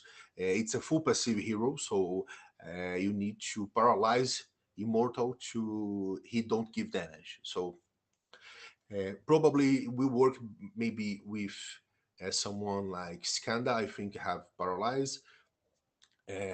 Steed have confusion, so maybe also we work too. And heroes that may make that or make he be stop, he don't move, or a hero that will give a counter attack. Just a very, very almost an Easter egg that I mean in my last chart, I place what's the English name of this motherfucker? Yeah, I remember the name in Portuguese, but sometimes English the name is very very much No, different. the reason But why I'm asking the question is the fact that the way I see it, the entire Legion, the entire combo, because we were talking before that it's actually Arslan and healer. Jesus Christ, that's an old guy. Peacebringer, it's a hero that you can place on the line too against Farah Rosenblade Immortal because he used counter attack. Yeah, so he's not a solution, but yes, he will give a lot of headache You can also on put on Brave for this that situation. matter. Brave too, but Brave isn't a counter attack guy. It's more a control guy. So also is amazing choice Well, if you just because destroy the Brave, entire burst and basic attack of the Legion when you have everything relying on burst and basic attack, then the yeah, end. yeah. Brave is amazing because Brave will cut the first three rounds. It's where Farah shine. Farah is a 3 or 4 hero round hero. Then he becoming almost useless. So if you have Brave on your Legion, then you have a good chance of cut 3 4 rounds of activity of from your enemy. So it's a nice call always, but maybe it's not the ideal because you always will have a second legion after that, and then I'm not sure if Brave will be good enough to the next legion. I think I probably will bet more on Steed. Yeah, Bleeding Steed. Use. Uh, I don't know if you win every round, but we'll win many rounds. Aslan, Bleeding Steed, and healer because of Bleeding Steed confusion. We will have good shots against this auto attack combos. Because the way I see it, yeah, you have that good synergy between healer and Arslan, where Arslan is dishing the damage, which increases the healing from healer to keep Arslan alive and win you the battle. If you have a big enough burst, especially like, well, burst actually is at the beginning of the battle, but whatever.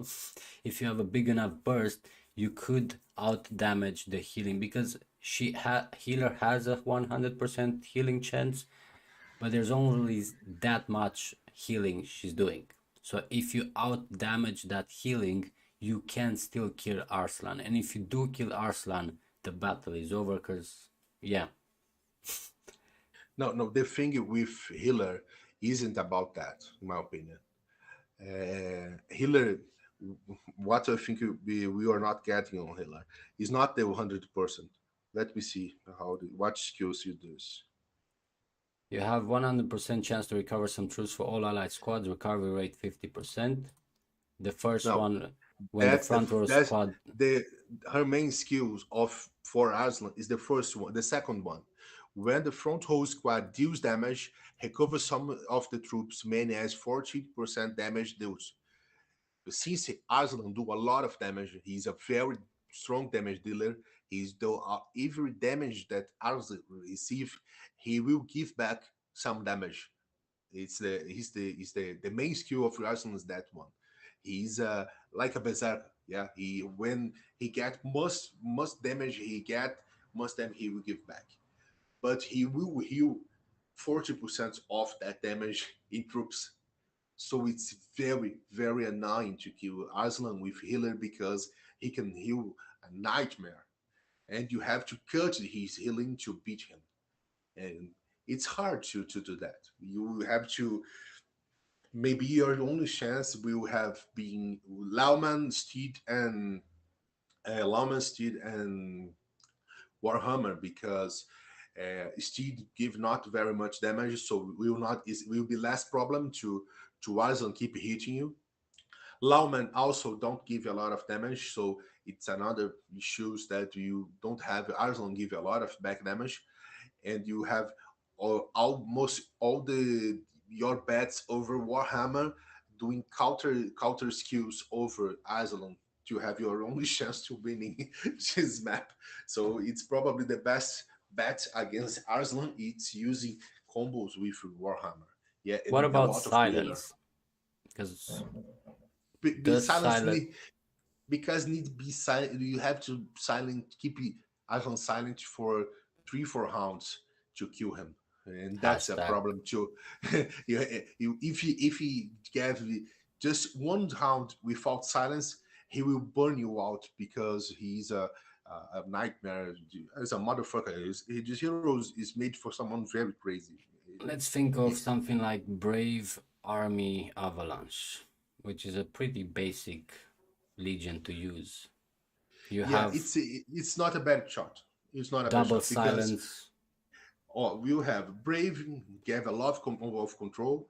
You will have Army Breaking, also no damage skills. It also have healing, dodge, and he give buffs and to the team. silence.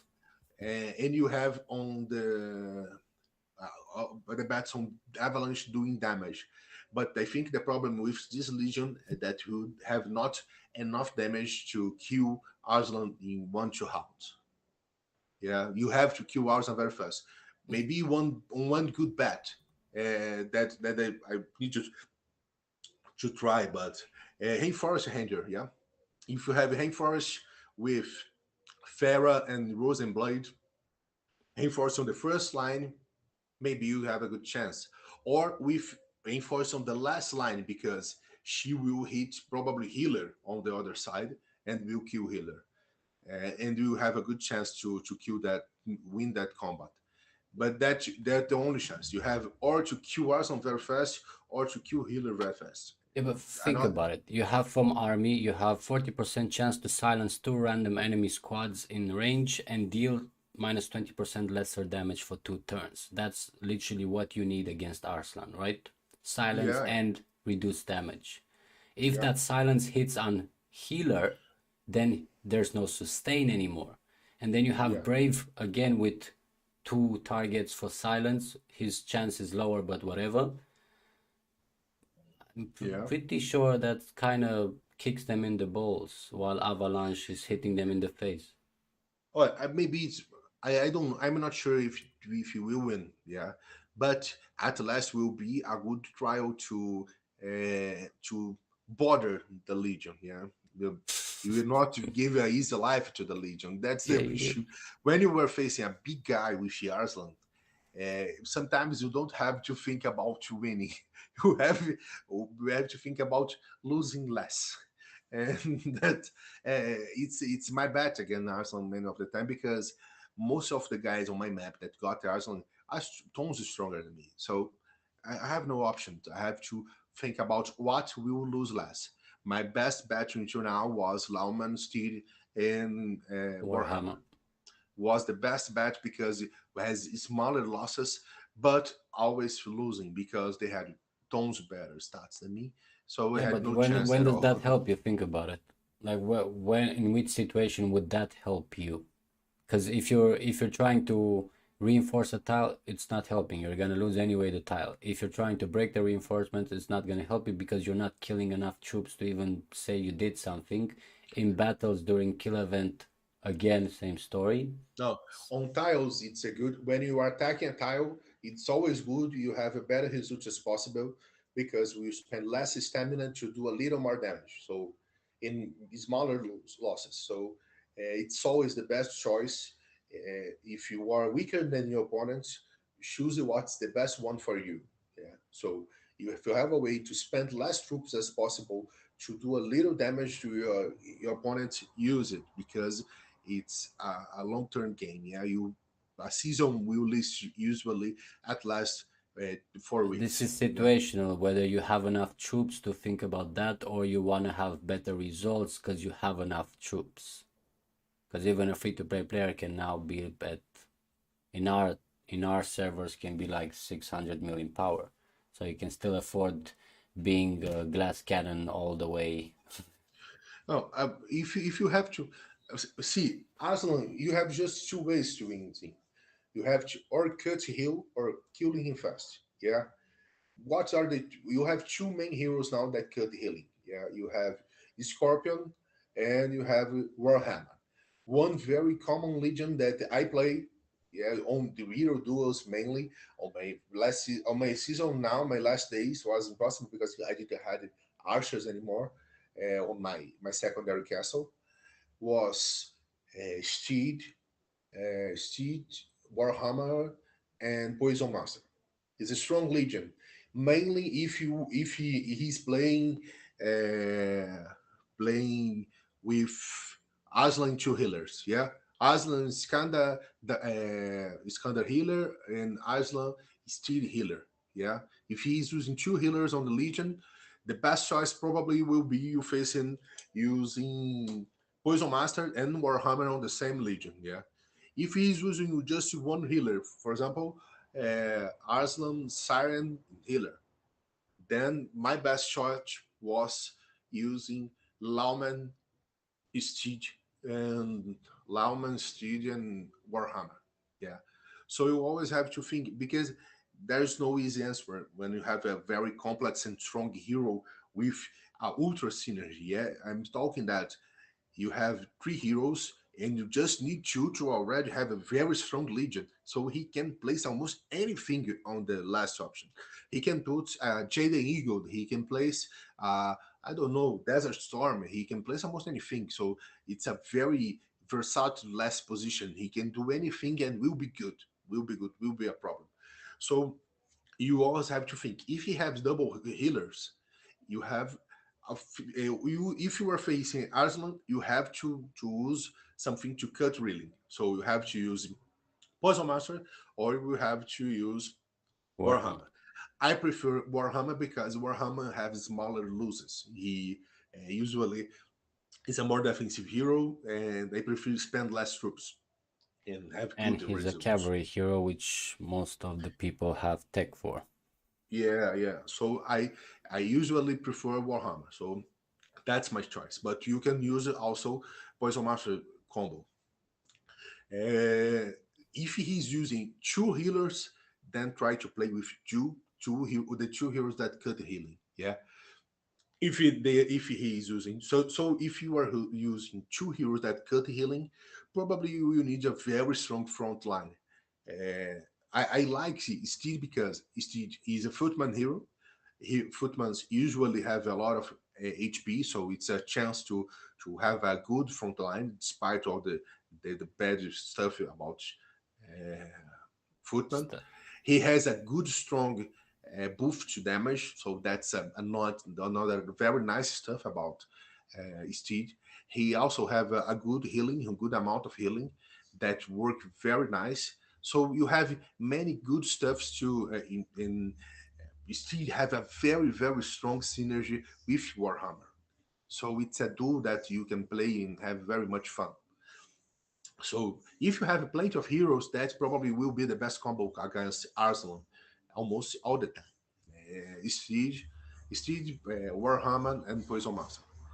If you don't have, probably the second option, and on my opinion, will be Lawman, Steed, and Warhammer. Yeah, will be one of the best choice. But always will depend on a lot of stuff. There's no easy answers about Arsenal, in my opinion. He's a very strong hero for our actual season. Another debate I was having, by the way, in case you're not watching my stream, I Yeah, I'm have, watching. because we were talking about 1 to 7, if they join the live stream. I have a guy, is he attacking me or scouting? Marching, so he's scout, he's attack, oh lol, a level 11. So I have a guy called Hello from 1 to 7 attacking me while I'm gathering. How fucking Not you. childish can you be? I don't You have even want to. you have fans, bro. You have friends. I have a lot of fans apparently. Yeah, but did you, God King, did you see the comments they left on the last video I posted where I've talked about pretty much generally about the Eden season, what went wrong, what's my I opinion about it. It I, wasn't directly went to Vix, they just happened to be the people in that Eden I, season. I read a little bit of the comments. Some was very big, so I prefer. You know how it works. When I see many dramas, I walk back. I don't I like it. didn't That even was, answer them. Like when I and see I had people having a point, I get in the conversation and I try to talk. It doesn't matter if you disagree to my opinion. It's normal. I also have an opinion. Others have also. But the majority of those comments were completely idiotic. Jesus Christ, they did like literally just crying about life because I said they're pussies. And bro, even though I didn't say you they are pussy, I said anybody who surrenders in the middle of the season is a pussy. So I, just I, because they fall in the category, it's just not my fucking fault. Doesn't I still change.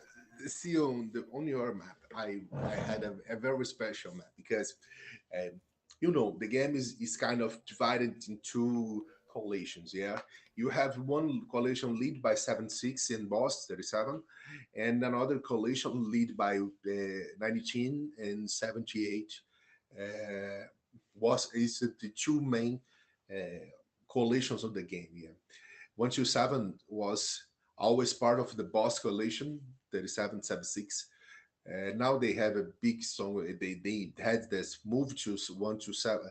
We have 133 go to 127. So I don't know how they position themselves, but until now I count them also as a lie of 76 and 37. I had two seasons with 76 on my side. One I play against them. I jeopardized the season, and one we decided to play with them. Yeah, both seasons they treat me very nicely. They respect me, and I see. I made friendship with them. Despite they still count them as enemy. If we had a season that my allies count on me to play against them, I will try to mediate the thing to facilitate to have a normal winning season. But my vows, my words with are with my allies. So I have some obligations with that. But I saw people that is not they mainly when if we see the Z, the leader, Z, it's a guy. This guy, it's a warlord, bro. He see the game with many eyes. He play with 15 castles if need. He is very smart. He lead the game very well.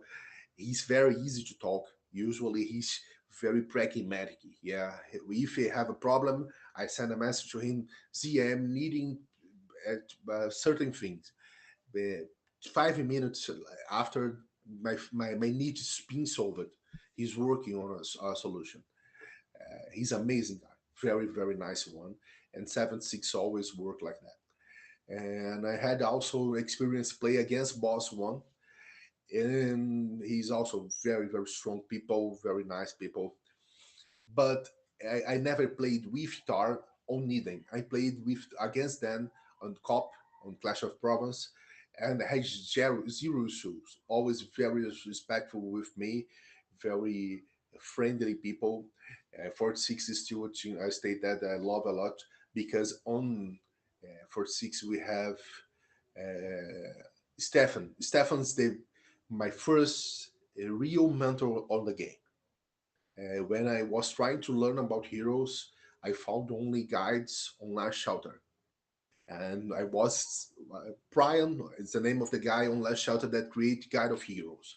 It's a very complete guy, a massive PDF that he shared everywhere.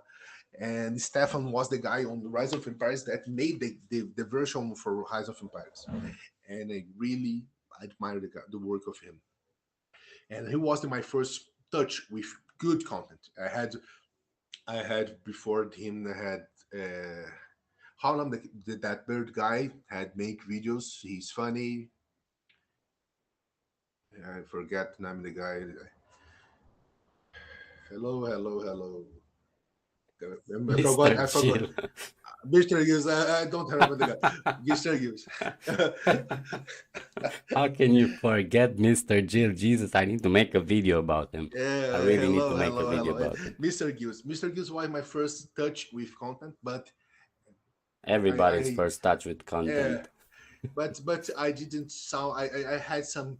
I don't feel very confident about some of his content because he used it to make very much improvised content. So he fixed himself about about what he was on the video. So he was reading a hero with, oh no, I did a mistake. It's never being quite honest is that thing. So he used it to fix himself during the video. So I had a very big issues. Then I meet Stefan. Stefan just write the hero guides and it was amazing. Yes, constantly I'm talking about Stefan Fontar. He's a godlike guy, and he's my main mentor when I start to write. And Nobody said because Mr. Jill is not a good guy. We're just laughing with him.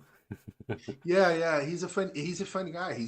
If you read, he's a very he's not very formal. Yeah, you have three type of content creator. Yeah, you have the entertainer that make the content easy to swallow. It's Kalistos. Yeah, but Kalistos do content with he's like a profession. He plan probably the content. He probably write a lot of stuff and Yeah, read the guy and really it's, doesn't have a it's life. something. So he's a something that he do he do the video before he make the video. Yeah, Which you sucks ass, have by the way. Just pointing that out. you have a guy with more a comment based guy like Ponteo. Yeah, I also love Ponteo. Ponteo is someone that's know how what he's doing. He open he comment about what he's doing. He will uh, uh, the easiness about swallow the content is not the main goal of Ponteo. Ponteo is more about sharing the content, and Pontel Callistus does the like content it. pretty much what we do in our lives too. Like you take a subject and you really go deep in it. And I definitely go for it. It's high quality content. He's always talking about a lot of things. It just is it's also a question of what the audience is currently looking for. Like, do I want this? Do I want that? But it's not a question about who's better or who's doing the better content. I Yeah, yeah. definitely respect Pontel The, for everything he does. I think they have complementary works. Yeah, I if you open my lines, I will my content my channels, I will always talk about Ponteo and Callistus because both share contents very useful for specific situations. Yeah, so if you are I will try to use a little more harsh words, but if you are dumb, Callistos, it will be your source. Much easier than Ponteo because Ponteo usually they share about the same stuff, but Callistos care more about The new the, players, yes. the new players. He's like uh, make the content easier for new ones as Ponteo will just share the content as it is. So it's two styles, yeah. But the third type of the content creator is the I am just doing it. And that is the Mr. Gills. Mr. Gills, the impression I had with Mr. Gills is that he sits in front of the computer, turn on the webcam, and start talking. And that Hello, hello, hello. and that's something very very unique about him. And the one when I started, he was my main source of content. The only source, you mean? It was the So only bloody guy you could find on YouTube yeah, regarding Rise of Empire. and I had issue about mainly about heroes because when I started playing 96, had a very weak guy, a What's up, Koto? a 16, I think. I think that he is a Castle 16, and he burned a C25, and nobody understood why. His name was War Kitty. He used a kitty pick with a lemon on his head, and he was very weak, and he was burning guys much more stronger than him. And he talked on the state chat. He was quitting the game, but the only thing that he want to share about us, the game is about heroes. And that moment, I learned, well, I need to understand about heroes. And I found Mr. Gills, and Mr. Gills did not very good content about heroes. Yeah, About I heroes? I then I found Stefan. Stefan was my guide. Stefan was the someone that made me understand the hero world. And after know about Stefan, I know less about the community, and then I dive deep. And after know Stefan, I know of a lot of the other guys on inside Rise of Empires, but nobody teach me more than the guide made by Stefan. It's very good. He does to until now. He's an awesome guy. So on the map of Callisto, going back to the initial content, had a very special story to me because we had Tar that we know that a deep content understanding players. Yeah, he a very very mature solid team. And XKA that's former NPB that's former X63 and T52. It's a very mature leadership of Eden. They are knows people that are very aggressive adding players that know a lot and big strategy players. And I played with them two seasons. And I know if I didn't jeopardize one season with them, we would want two seasons together probably because they are really sharp as leaders. And they're friends. They are inside the same coalition. So we had a situation that we had one side Invictus and Vix. Invictus is a solid team that know each other, that many are playing together a long time, but had a new group of players reaching the team. And you have on the other side Vix. Vix, it's an old name team, but it's a very young team. You have many lead team players from many states playing together on the same team too. Yeah.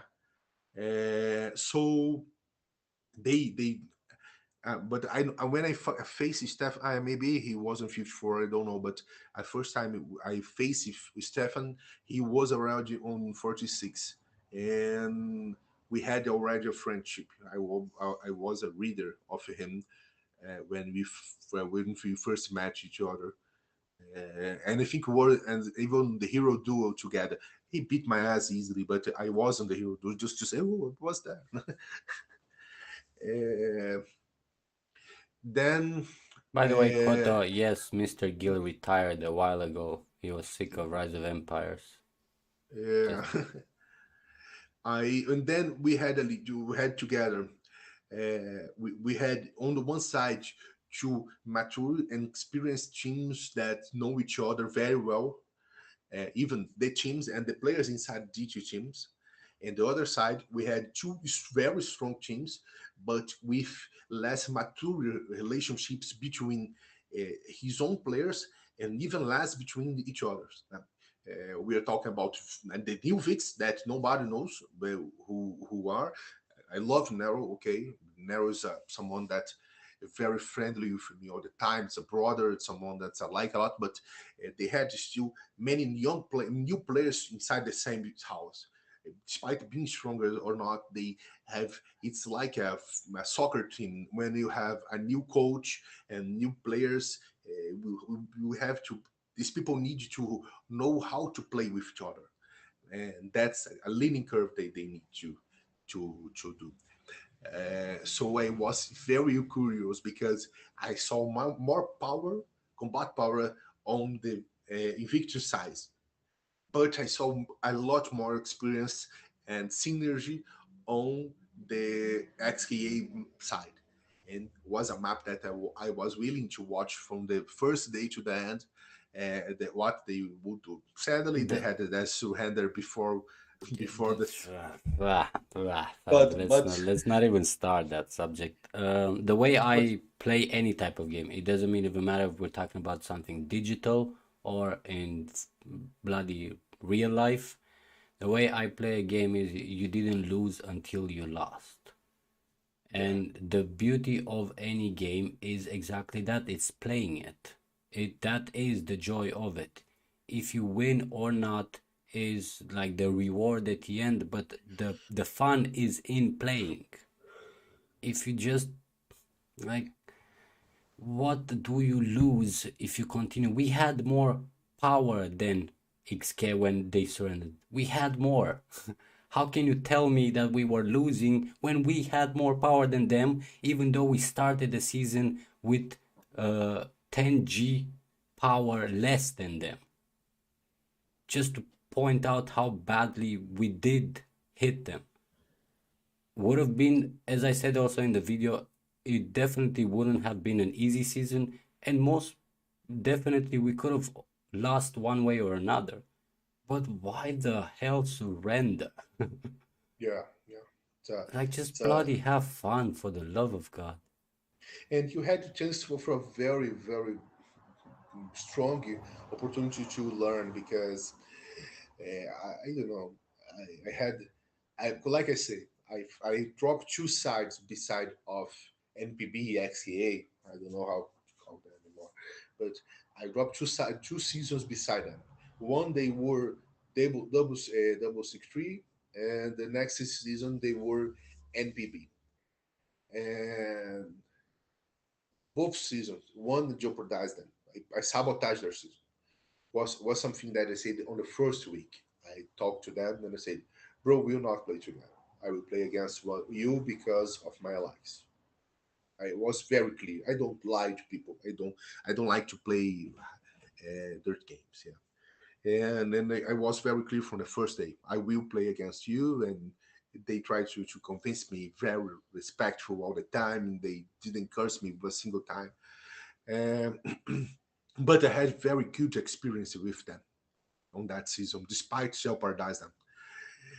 And then the next season, I played with them and was very nice too. They was very respectful and very helpful.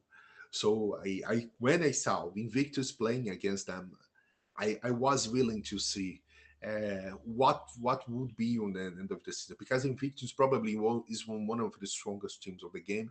When you talk about strong castles, yeah, I have a very strong castles. We are talking. Hashtag hell.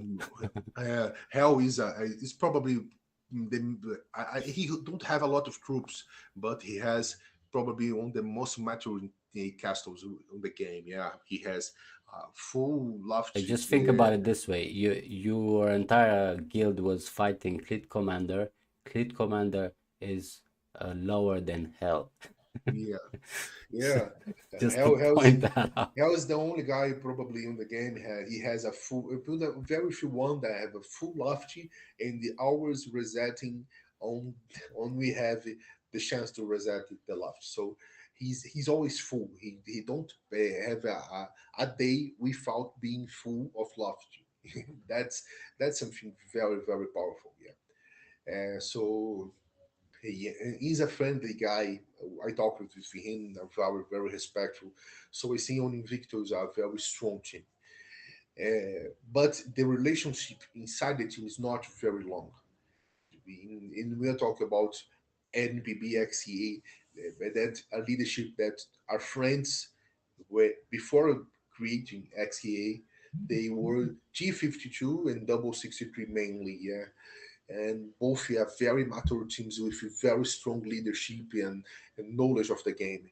And then they migrated to 7-6 and merged, and was something amazing, a very strong team, yeah. Very very strong. So respect them a lot, a lot. Despite being enemies, I see them amazing team. That was a duo that I was willing to see, despite Vix and Tar. Yeah, I don't know the new Vix. I know some players. Many of them I like them a lot. Some are not very nice. I think the players that had Chamisus, I think mainly most of them stay on 133, but I still have respect from Vix, despite these guys being or not being with them. But the guys from Tara, I know that they are deep on the game, bro. So I had a very curious map. Sadly, when I saw your video about Surrender, I didn't had time to listen from my friends that had the Surrender. So it was a very very sad surprise because I was willing to finish my map despite the result and watch yours do fighting to the last day. That was my It's hope. just like my it's blah. Like let me just answer a few things. First of all, Zeus, thank you very much. We're happy that our job actually helps anybody because that's the reason why we do it. As for a video, let me just translate that to English for everybody to understand the question. Is there a solution for rock players, a debuff or something better or bigger? I will answer in English so everybody gets the information. No. uh, yeah, I made a video regarding a possible solution for that. There could be multiple versions of the same idea. The question is, will Roy actually implement it or not? But again, I did an entire video. You can search it on my YouTube channel where I talk about that subject. Uh, Regarding this, I believe that, look, because everybody in 1 to 7 started getting all personal of what I said, as if I attacked Vix or 1 to 7 in particular. No, I just generally share my opinion. The same way I consider Vix an immature alliance, and by immature I mean you have a lot of strong players that very recently got together. Until you really start forming a team, you just have a lot of strong players and that's it. But you need a team. And I don't see that in Vix. The same way like when Invictus or previously 1x1, when they migrated to 119, I think of them the same way as I think of Vix right now. They were a very strong alliance with very strong players. Sorry for hitting the mic. But they were still brand new on forming themselves. They didn't have a structure. There was a lot of miscommunications. There were a lot of different opinions left and right. And they got kind of demolished in the Eden season.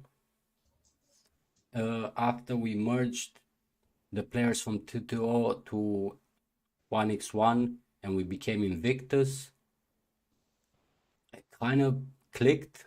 I can say that from, even though there were a lot of new players with other new players, it clicked and the team worked well. Everybody kind of agreed to where the leadership is. Everybody trusted the leadership, and we went with it. But for me, VIX, it still needs time to develop as an alliance, to work as an alliance and not as individuals. But it was never personal towards VIX or 1 to 7 for that matter. It's just my opinion. Sorry for being blunt and direct when I say stuff. It's just Kalistos. It's Yeah, just there is no sin on that. Yeah, you have if you don't have old friendship between teams before merging, you will have to learn how these people work. Even me, I was playing on 96. I play on 96 all my gaming life in Rise of Empires, and I built my team inside 96. and always my teams was people that I knew about 1 year, 2 years, 3 years. When someone migrated, was very few castles, three, five castles. So we had five people, new people, join nine, five that know each other. So we had five people joining a family. It's easy to mix. It's like when you have uh, I don't know, maybe a big soup and you add some potatoes and will still be a big soup. Yeah. As soon as you bought it, you place the potatoes. It's very easy. But when you have people, many people with different situations, it's the situation of the fix actually. You have players coming from many different states. You place them together. It's like when you are starting a new soup. So you have a put a pot and you place inside it potatoes, water, salt, and chicken, and you hope that soup is ready in a minute. It will not happen. You need to cook it. People will need to know each other and know the best of each other and make the right decisions about making a leadership. I know that people inside of VIX, the old VIX, are very mature players that will be able to make a team. So it's something that will happen. I'm not I'm not sharing about opinion about VIX because, like I say, I know the old VIX, the new one. I didn't saw, I didn't know. I have friends inside of it, and they love them, but I don't know them how they are working now. The old VIX I knew, and that they are good people. They work well. Uh, so they need time to know the best of each other, and it's normal. People do that. Also, Invictus, the same stuff. Invictus had a mature team and come and a team X from I don't know 1 to 7, 6, I'm not sure. 1 to 6.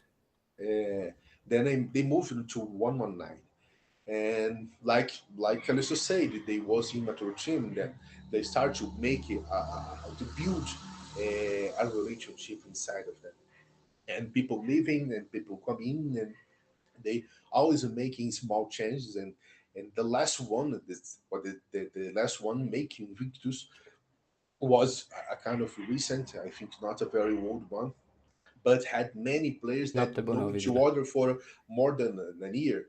It's easier to everyone playing inside the same stage for over a year. Even if you do a merge inside of your own stage, it's easier because you know qualities from other sides. It's easier to make a mature move to people go and grow faster.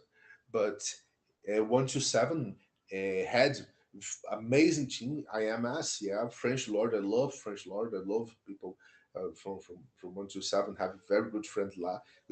Earth, it's Gustavo Terra. It's amazing friend that I have inside 1 to 7. When you have a team like Vix coming in, Vix have I may be probably five, 6 states coming inside one single team. It's crazy. People that never see each other, that never talk with each other, and know each other about inline group, fiber group, just made a new family. It's like I don't know, this marriage that the groom don't know the bride, and the next day they are living on the same house. And God hope that they can not kill each other in 1 week. Pretty And much, yeah. that's so it's something that people will learn, and I'm pretty sure that people inside VIX will make a very big team. But I'm it's a sure they very will with short time, because then relationship they to will make that. filter also players that don't fit the team and try to pick up new ones and so on. A good Mhm. example of what I was trying to talk about in the last video is reflected in the reaction they had afterwards. Like, if you would have seen the guild chat after I posted that video, they started blaming Invictus, they started blaming 119 because I said what I said in the video. While you have a person like Hell, for example, who you know already that he's a really nice guy, like respectful, even though he's the top bloody player in the game, he's still Yeah. respectful to everybody. And you still had arrogant comments towards him because he was from the same state or alliance as me, the guy that did the video. Like, that type of arrogance was inside that alliance, and this is why it didn't work. The He same would way as dare to talk with hell if you have a chance. He is a busy guy, but he's an awesome person. Awesome. A very, very nice guy. Always a respectful. Always treating everyone with very much respect. Never, never go any ladder up despite being a very powerful, probably a very rich person.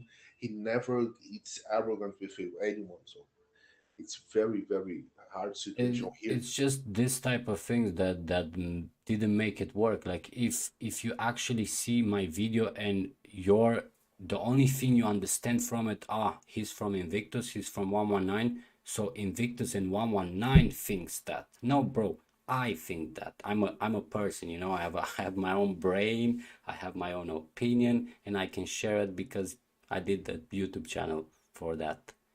But the fact that you just suddenly skip to that, it just means how narrow-minded you are. Like how the hell can you even think? I even specified in the video before I started saying anything that this has nothing to do with my alliance or state. It's just a personal opinion. And it almost went to the point where they wanted to start a civil war and fight Invictus because I posted that video. Like, che cazzo vuoi? Yeah. It's like, yeah, So it's a clear shot to see that they need to build a relationship inside the alliance between them, because it's very easy to me if we play together and you make we fail as a cooperation, and you make a video saying bad things about my relationship, that my team is not mature leadership. I will not even raise my voice because I know it, and I don't need to prove to you that you are wrong. I will just say maybe you need to rethink about your analysis about because of this and that. But I will not lose my mind because I have my opinion. I see my team. We know each other. We have the personal phone numbers with each other. We have more than 30 castles shared between the own alliance leadership, strong castles. So most of the strong castles of the alliance have multiple people assessing it if you need. So it's a very solid relationship between each other. So it's for me, it's very easy to just see that you are being silly talking about that. So if I have to prove to you that you are wrong, probably you are right. that's pretty much my point. But yeah, that aside, do you want to go into any other big subject for today, considering we are at 2 hours and 17 minutes? As much as I Yeah, love every single guy that's just been with us from the start of the stream till now, hashtag Konstantin, uh, Constantine I is don't want our to keep them all day big long with us. God King asked something that had very good. God King, no, it's God King, no, it's Tahash Poch. He asked how distribution he was should be based on. That was a very, very good question. I will share a little bit of my experience with that. When I was season one, I had a very small team. We finished the Hawk one on maybe, I don't know, 15 position. Yeah. So and I was very new to the game. So I just shared following the rank system. Was very simple for me. On the season two, we had one very clear thing to us. We had I think donations. We removed donations from the ranking. So when we reach the last day, we make the a sheet with all the rewards, and we remove the donation. So we had small changes on the ranking. Season three, the same stuff. Yeah, that was two mistakes that I made because when you do that, you don't give enough attention to who is defending. That's a problem because people who is defending don't do a lot of points, so it's a big problem in my opinion. I saw our season four. We my bracket was the first season that we didn't have the season four. We had the first Eden, like last shelter on before any stage over 8-7 and up had four seasons of Reign of Chaos, then start Eden, And my bracket was the first one had who didn't have the season 4 Ring of Chaos. So I started to find to search for a solution for that. Du te dor. And I found a French girl from Last Shelter sharing about that. She make a sheet that uh, that made there some maths and kind of give you weights to proper situation, give gates to damage to structures, give damage to score to kills, giving a score to points before she have a plenty explanation. It's a long video explaining why she made that sheet.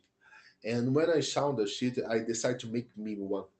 So I copied the sheet she made and he started to make one of for me. That's not that don't have a simple answer.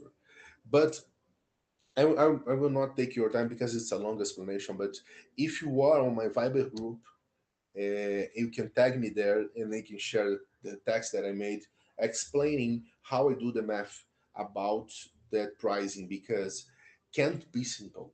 Yeah, one thing usually I gave, for example, two weights for tiling. I have one weight for tiling before the level 15, the level 50, and another weight after level 50. I give a proper weight to demolition. I will give another weight to fighting. Uh, so we try to give in. We have some extra points about stuff activity that I ask you on the game. Like I need you to fill a form. If you fill the form, you will receive 5 points. And you list the 5 points seems very low, but the max score you can make on my sheet is about 200 250 points. So 5 points can mean a lot if you ask if you list on some activity. So rewards can no don't have a simple answer because a easy season of you will probably give a lot of points for who just do demolition. You will not give a fuck about the manage. Yeah, How who, I but personally disagree to data when it comes to the rewards. If you think about it, whether we're talking about the Rock or Eden, you only have that many top rewards, and everything else is just fillers. And yeah, as leaders, whether you are in a Rock season as an alliance or in an Eden with the guild, you will need people to do certain very important specific tasks. You need somebody to take care of certain spots on the map. Like for example, you say you take this team and you take that gate while we focus on this area, or you have the tilers who specifically are there whenever you tell them to do, bringing to the guild exactly what the guild needs for tiling. You have uh, like you always have these specific people that the leaders themselves know because they work with them to win the bloody thing, right? So you already have at least 10 to 15 people that have more than just general player type of jobs for the guild or for the alliance, which I find it pretty easy to just make a list with them. Then the last ones that you have to give the top rewards for, you're just talking about who was more active. Then you can also take in consideration the data of who was online for all the bloody gates and all the objectives, who always was online for cleaning tiles and so on, or who spend money to reach level 16 so we can have that level 16 tile there and so on. And then you're still left with the rest and you give the rest of the rewards. Like me personally, I find it way more effective because we used to have the data system in the first few Rock seasons, and I just don't agree with it. There were a lot of players that I personally knew how much I used them during the Rock Wars and everything, and how active they were. But like you said, the defense team in Rock, they don't appear on the data sheets. you know that's why no, but that's the point. We had a very specific bonus system. In that bonus system, you have like 30 points with if you are an F4, 50 points if you are leading a team, 50 points if you are every five, for example. So you have a point system that make a difference, a very great, very, very big difference if you are leading. So we had players jumping, for example, from Hanky 66. I saw it. 76 jumping to 50 to 15 and get the prize just because she, in the case, did a lot of the for the team. Playing as a girl, helping solving stuff. She was not playing as R4, but she solving a lot of stuff, leading in small situation like, oh, we need to do path. Nowhere for helping, but she was guiding the people despite being an RA3. And if people were not playing, she take the castles that she had as access and was doing along the path. So Exactly, those yeah, type of people. yeah, that's why you have some kind of bonus system that you need to be some part of the bonus need to be automatic, like someone the first guys to take tile 16 on the team will receive 5 points. So that can be automatic and it's not big deal. But if you have a option to give 50 points to someone who helped a lot, then you have to choose from a list, and that's when you see who's working more than others and who is playing as R4 and helping a lot. Then you can mark the people and receive your extra points. So you have a bonus system that can help a lot. Let's answer Rise of Empires. Bad name, bro. Like you're on the wrong live stream with that name. Any advice from the two of you as where are as we are just starting our season one of Rock is Dual Blade Flame Mace. Who's Flame Mace? I don't know. I will open my game to see that. I don't know. I get a Probably feeling that's a some purple translation. hero. And Hurricane Flame Mace. Isn't it that purple guy, the bald guy that looks like a monk? I think yeah, but I'm opening to see that because I'm not sure. I think sim because I remember had a guy that had a huge potential on Rise of Empires. You call it Triple A Holix. He was a last shelter player. He made very That's very good hitos, but he quit. that's the first guy after Mr. Gill that made sense. Yeah, that was a bright guy. Now this one that you're talking about is the wield flame mace. It's the bald one. This one here. Oh, that bald guy. Another bald guy with the mace. Yeah, I have no idea. Flaming mace, bro. Nobody Purple heroes. play. Yeah, nobody play purple heroes, bro. But he's not a bad heroes at all. I mean, here reading here. I think if I would play with a purple hero, try to choose this one. Okay, this one is better, but it's still shit. Okay, very bad one, but better than the wild guy. Get orange heroes. Yeah, bro. Try to get three orange heroes, bro. Don't work with Even purple any heroes. orange heroes is still gonna be better than any purple hero. Just simply Yeah, because of the stats difference and the amount of troops you have extra in your legion. yeah. Don't play with purple. Purple is bad, bro. You have a lot of further on shitty heroes. And as for his second question, and should I save all my orange scrolls until end of Rock Season 1? Yes, because Season 1 heroes are like purple. Yeah, the season heroes. That's one work. It's just two guys here 3. and and Lionheart. Yeah, Just one. Just one. but Yeah. they are very good for late game, like for free to play player. If you're gonna invest in them, you're gonna be happy later in 4 seasons because you have them for tiling, but you're still gonna have a shit legion overall. You might Yeah, as well just they're they're very useful on the late game. You will love having him on when you reach hidden, but if you will have money to buy him, buy these two guys. It's but if you don't save you into if he has a S2, purple hero, I don't think he has money to buy him. Yeah, yeah, yeah. If you will not spend on the game, yeah, save it to S2, try to get Immortal and Bisqueen. Then you get Hosing Blade on S3 and be happy like almost forever. The thing is, season 2 is gonna come with both Beast Queen and Immortal. And this is why it's so important to get those two, because those two heroes together with Rose are gonna get you a long way, especially if you have a free to play player. For a very long time you're gonna depend on that Legion for everything. Yeah, but please don't spend on that bald guy. The bald guy, it's a very bad one. Okay, if you really desperate to get a hero, try to get the one with a mace, a fighting mace, a flame, a real flame mace.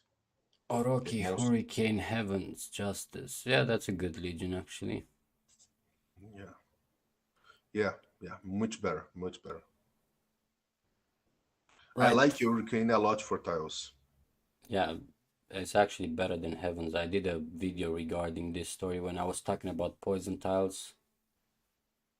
Yeah, Thank you, present. Jessica. Good Jessica. Jessica Hayes, I know this name from somewhere. No idea where, but I know. She put a love heart. The question is, was it for you or was it for me? Hippo characters with start growing his eye, pumping in his eye. No idea, but probably some joking. I don't know. I'm not good at that. Oh no! Well, it's funny. What's appear that funny hippo? The when you see the shot appear description of the hippo. Now I understand. Crazy. That's really sorry, Jessica. Uh, So, Jessica, you still just need to say for who did you put the heart? It was oh, Warflower. it's Warflower. That's why I know this name. There you go. Warflower It is was from for my Pablo. team. It's from my team. It's from my team. That's a lovely, lovely player. That's always some that player that help a lot. That saved my team. The girls on my team as the core of my team. Yeah. If you want to ruin my team, it's very easy. Make them fall in love with you and quit my team. Then I am done Buy them the because pink I skin. see we have Warflower, that's amazing leader, and it's awesome to solving my stuff because always I am the bad. You know probably listen about bad cop, good cop situation. Yeah, I am always the bad cop, always because I don't have patience with many stuff. Jessica is the good cop. She will message the people and will send emoticons and I will was be also the guilty bad if cop. people What a and surprise. I am always the bad cop, always. That's a very big issues. So we have Warflower, that's an angel. We have Amanda, that's Lady Amanda, that's another person that organize a lot the team and have more patience to inside the shoes of the team. So she solve a lot of stuff because I also I try to show a problem and show a possible solution. Then some people will listen, some people will not. Then Amanda is the person who will make everyone listen the the the the, the, the plan. We have Kalina. Kalina is wife, my real life wife. Uh, she Wait, you play also Rise of helped me a lot. Empires with your wife? I have a time for our wife because she play a lot too. So we don't need to be wife and she so it's easy. She's probably the best solution for me because for me it's very easy to write a lot of stuff and make a lot of math and just talk to her what I understood for the plan and then she writes what is the plan and so it's very easy stuff. We had another woman's on the game on my team also, but we You have don't need Mandy. my It's such. t-shirt that Uh, says I love you, it, but I have. we have like 10 women's on my team. That's is the core of the team. It's the strongest part of the team because they are ultra active and strong and also amazing persons that make me the good copy when I am the bad cop because I am usually am the bad cop because I have no patience. If I am meeting a leader that's not doing the right job, I am very rude to with this persons and they serve my ass. My wife and I we started together, bro. We started 96 together. It was a not very smart decision, but we did. Yeah, I was We gonna say, how did you even start that? we This is we this is a played good we story for played the another entire games live together. stream. No, we this the pandemic has just started. Was just about to start. We didn't know about it yet, and we all were on vacations on her state. Yeah, we were not from the same state. Her house and the family live about 1,000 kilometers from mine. So I was on vacation with her family, and then my mother-in-law, her mother, asked us to, let's start playing something together. Me, her, my mother-in-law, and her brother. Yeah, we four playing together. I saw, okay, yes.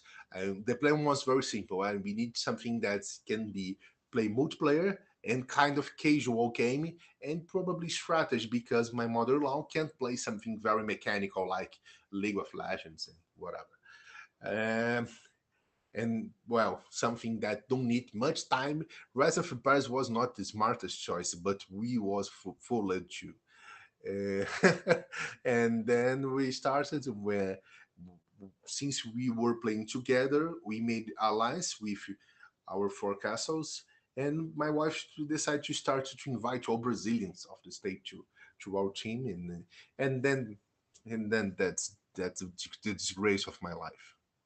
Did you actually go into my, yeah, I sent you a link with the merch shop, right? Yeah. I have a t-shirt there where I love you, but I have objective and reset or something like that. I guess you're the Yeah. only player that doesn't need that t-shirt because Don't need you're don't both need online. it's easier for you to it's like today it's Valentine Day in Brazil. Yeah, it's easier for us have a t-shirt for me and her, like it's Valentine Day, let's break it, take a seat together. Your life is easy. Yeah, make a lot of things easier, a lot of things easier.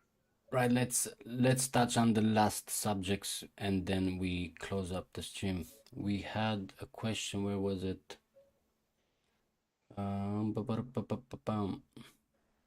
Where the hell?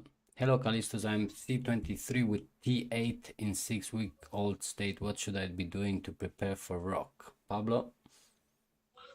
Prepare for rock. Oh, bro, it's very different. My season three, my first Eden season, than the actual one. I remember on my S1, my team had 0 to 9, and we had We on the had two. end of the very end of the first season, we had one guy with T9. So today is very different because I had a lot of content. People do a lot and learn a lot before the first Hawk season. But so far, if you have to manage to have two decent legions. Yeah, you don't. I don't know if you have to. You If you need have, two but decent go- legions. I would advise you to like this is general, not just for rock, to focus on your zone commemoration and then yeah, follow on cavalry, preferably.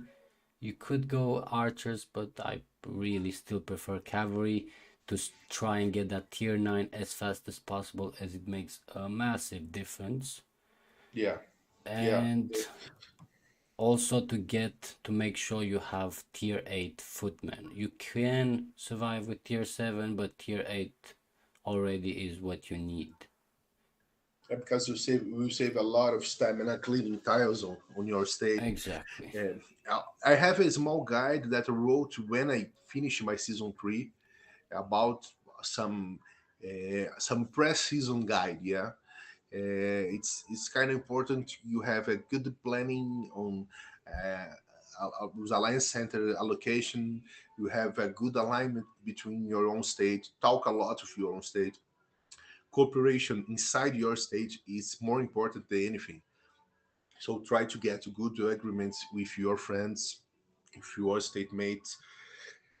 That will be easier after that. But you need to first thing it's try to talk with your state players. Uh, I don't know how will be how is going now to have a lot of stones. On my time, it was very easy. Everyone had a trick to get a lot of Yeah, we contribution. had Now we don't the have anymore technology this trick. donation thing. Yeah, so it's kind of harder this stone part of Eden. I'm sorry, for Reign of Chaos. But And it isn't hard. Be active, try to listen, and don't let people spread purpose on your state. Yeah, that's very much important. Don't never leave purpose on your state, even from a farm alliance, because people do a lot of tricks. Pay attention on your farm alliance. Close our alliance. If you have alliance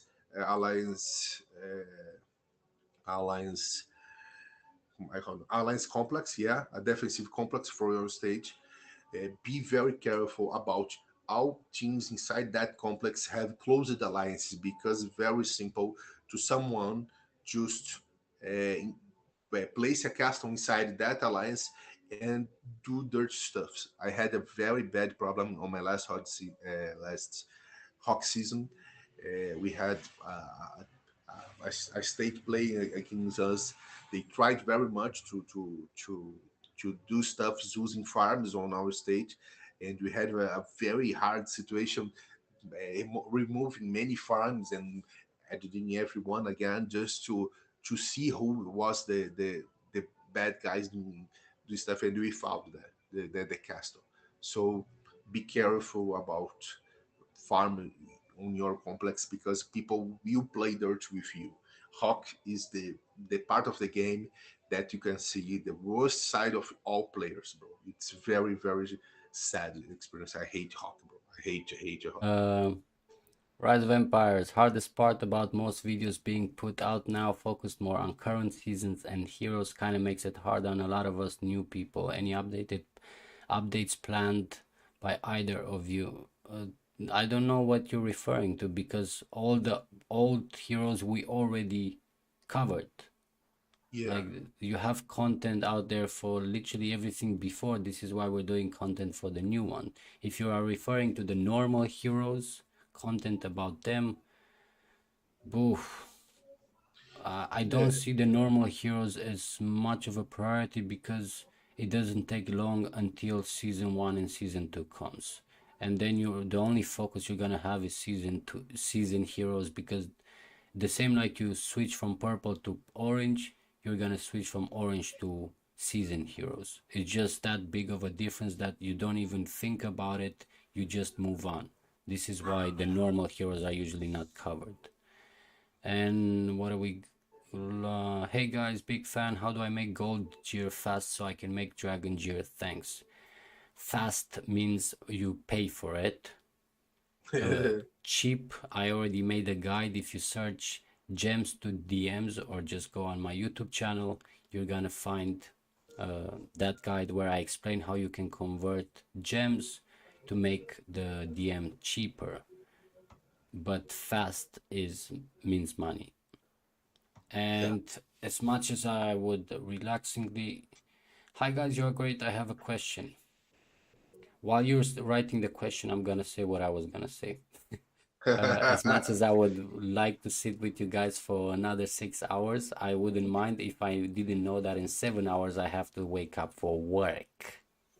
Yeah, Immortal, as long as the Immor- Kalistos Roy Guide merch thing it doesn't really bring money, I still need to work while I'm doing YouTubing.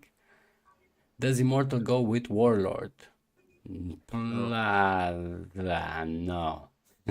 Yeah, you can even try, but it's not synergical because Warlord nerf basic attack damage, and as Immortal usually he grow with more attack damage. So, but he'll give you more skill damage, but it's not enough. So you can use, it, but So you have have better shots. Warlord and Living Saint who are reducing or don't even have basic attacks but focus on skill damage, and then you have stuff like the entire Beast Queen combo that focuses on basic attack Yeah, mostly.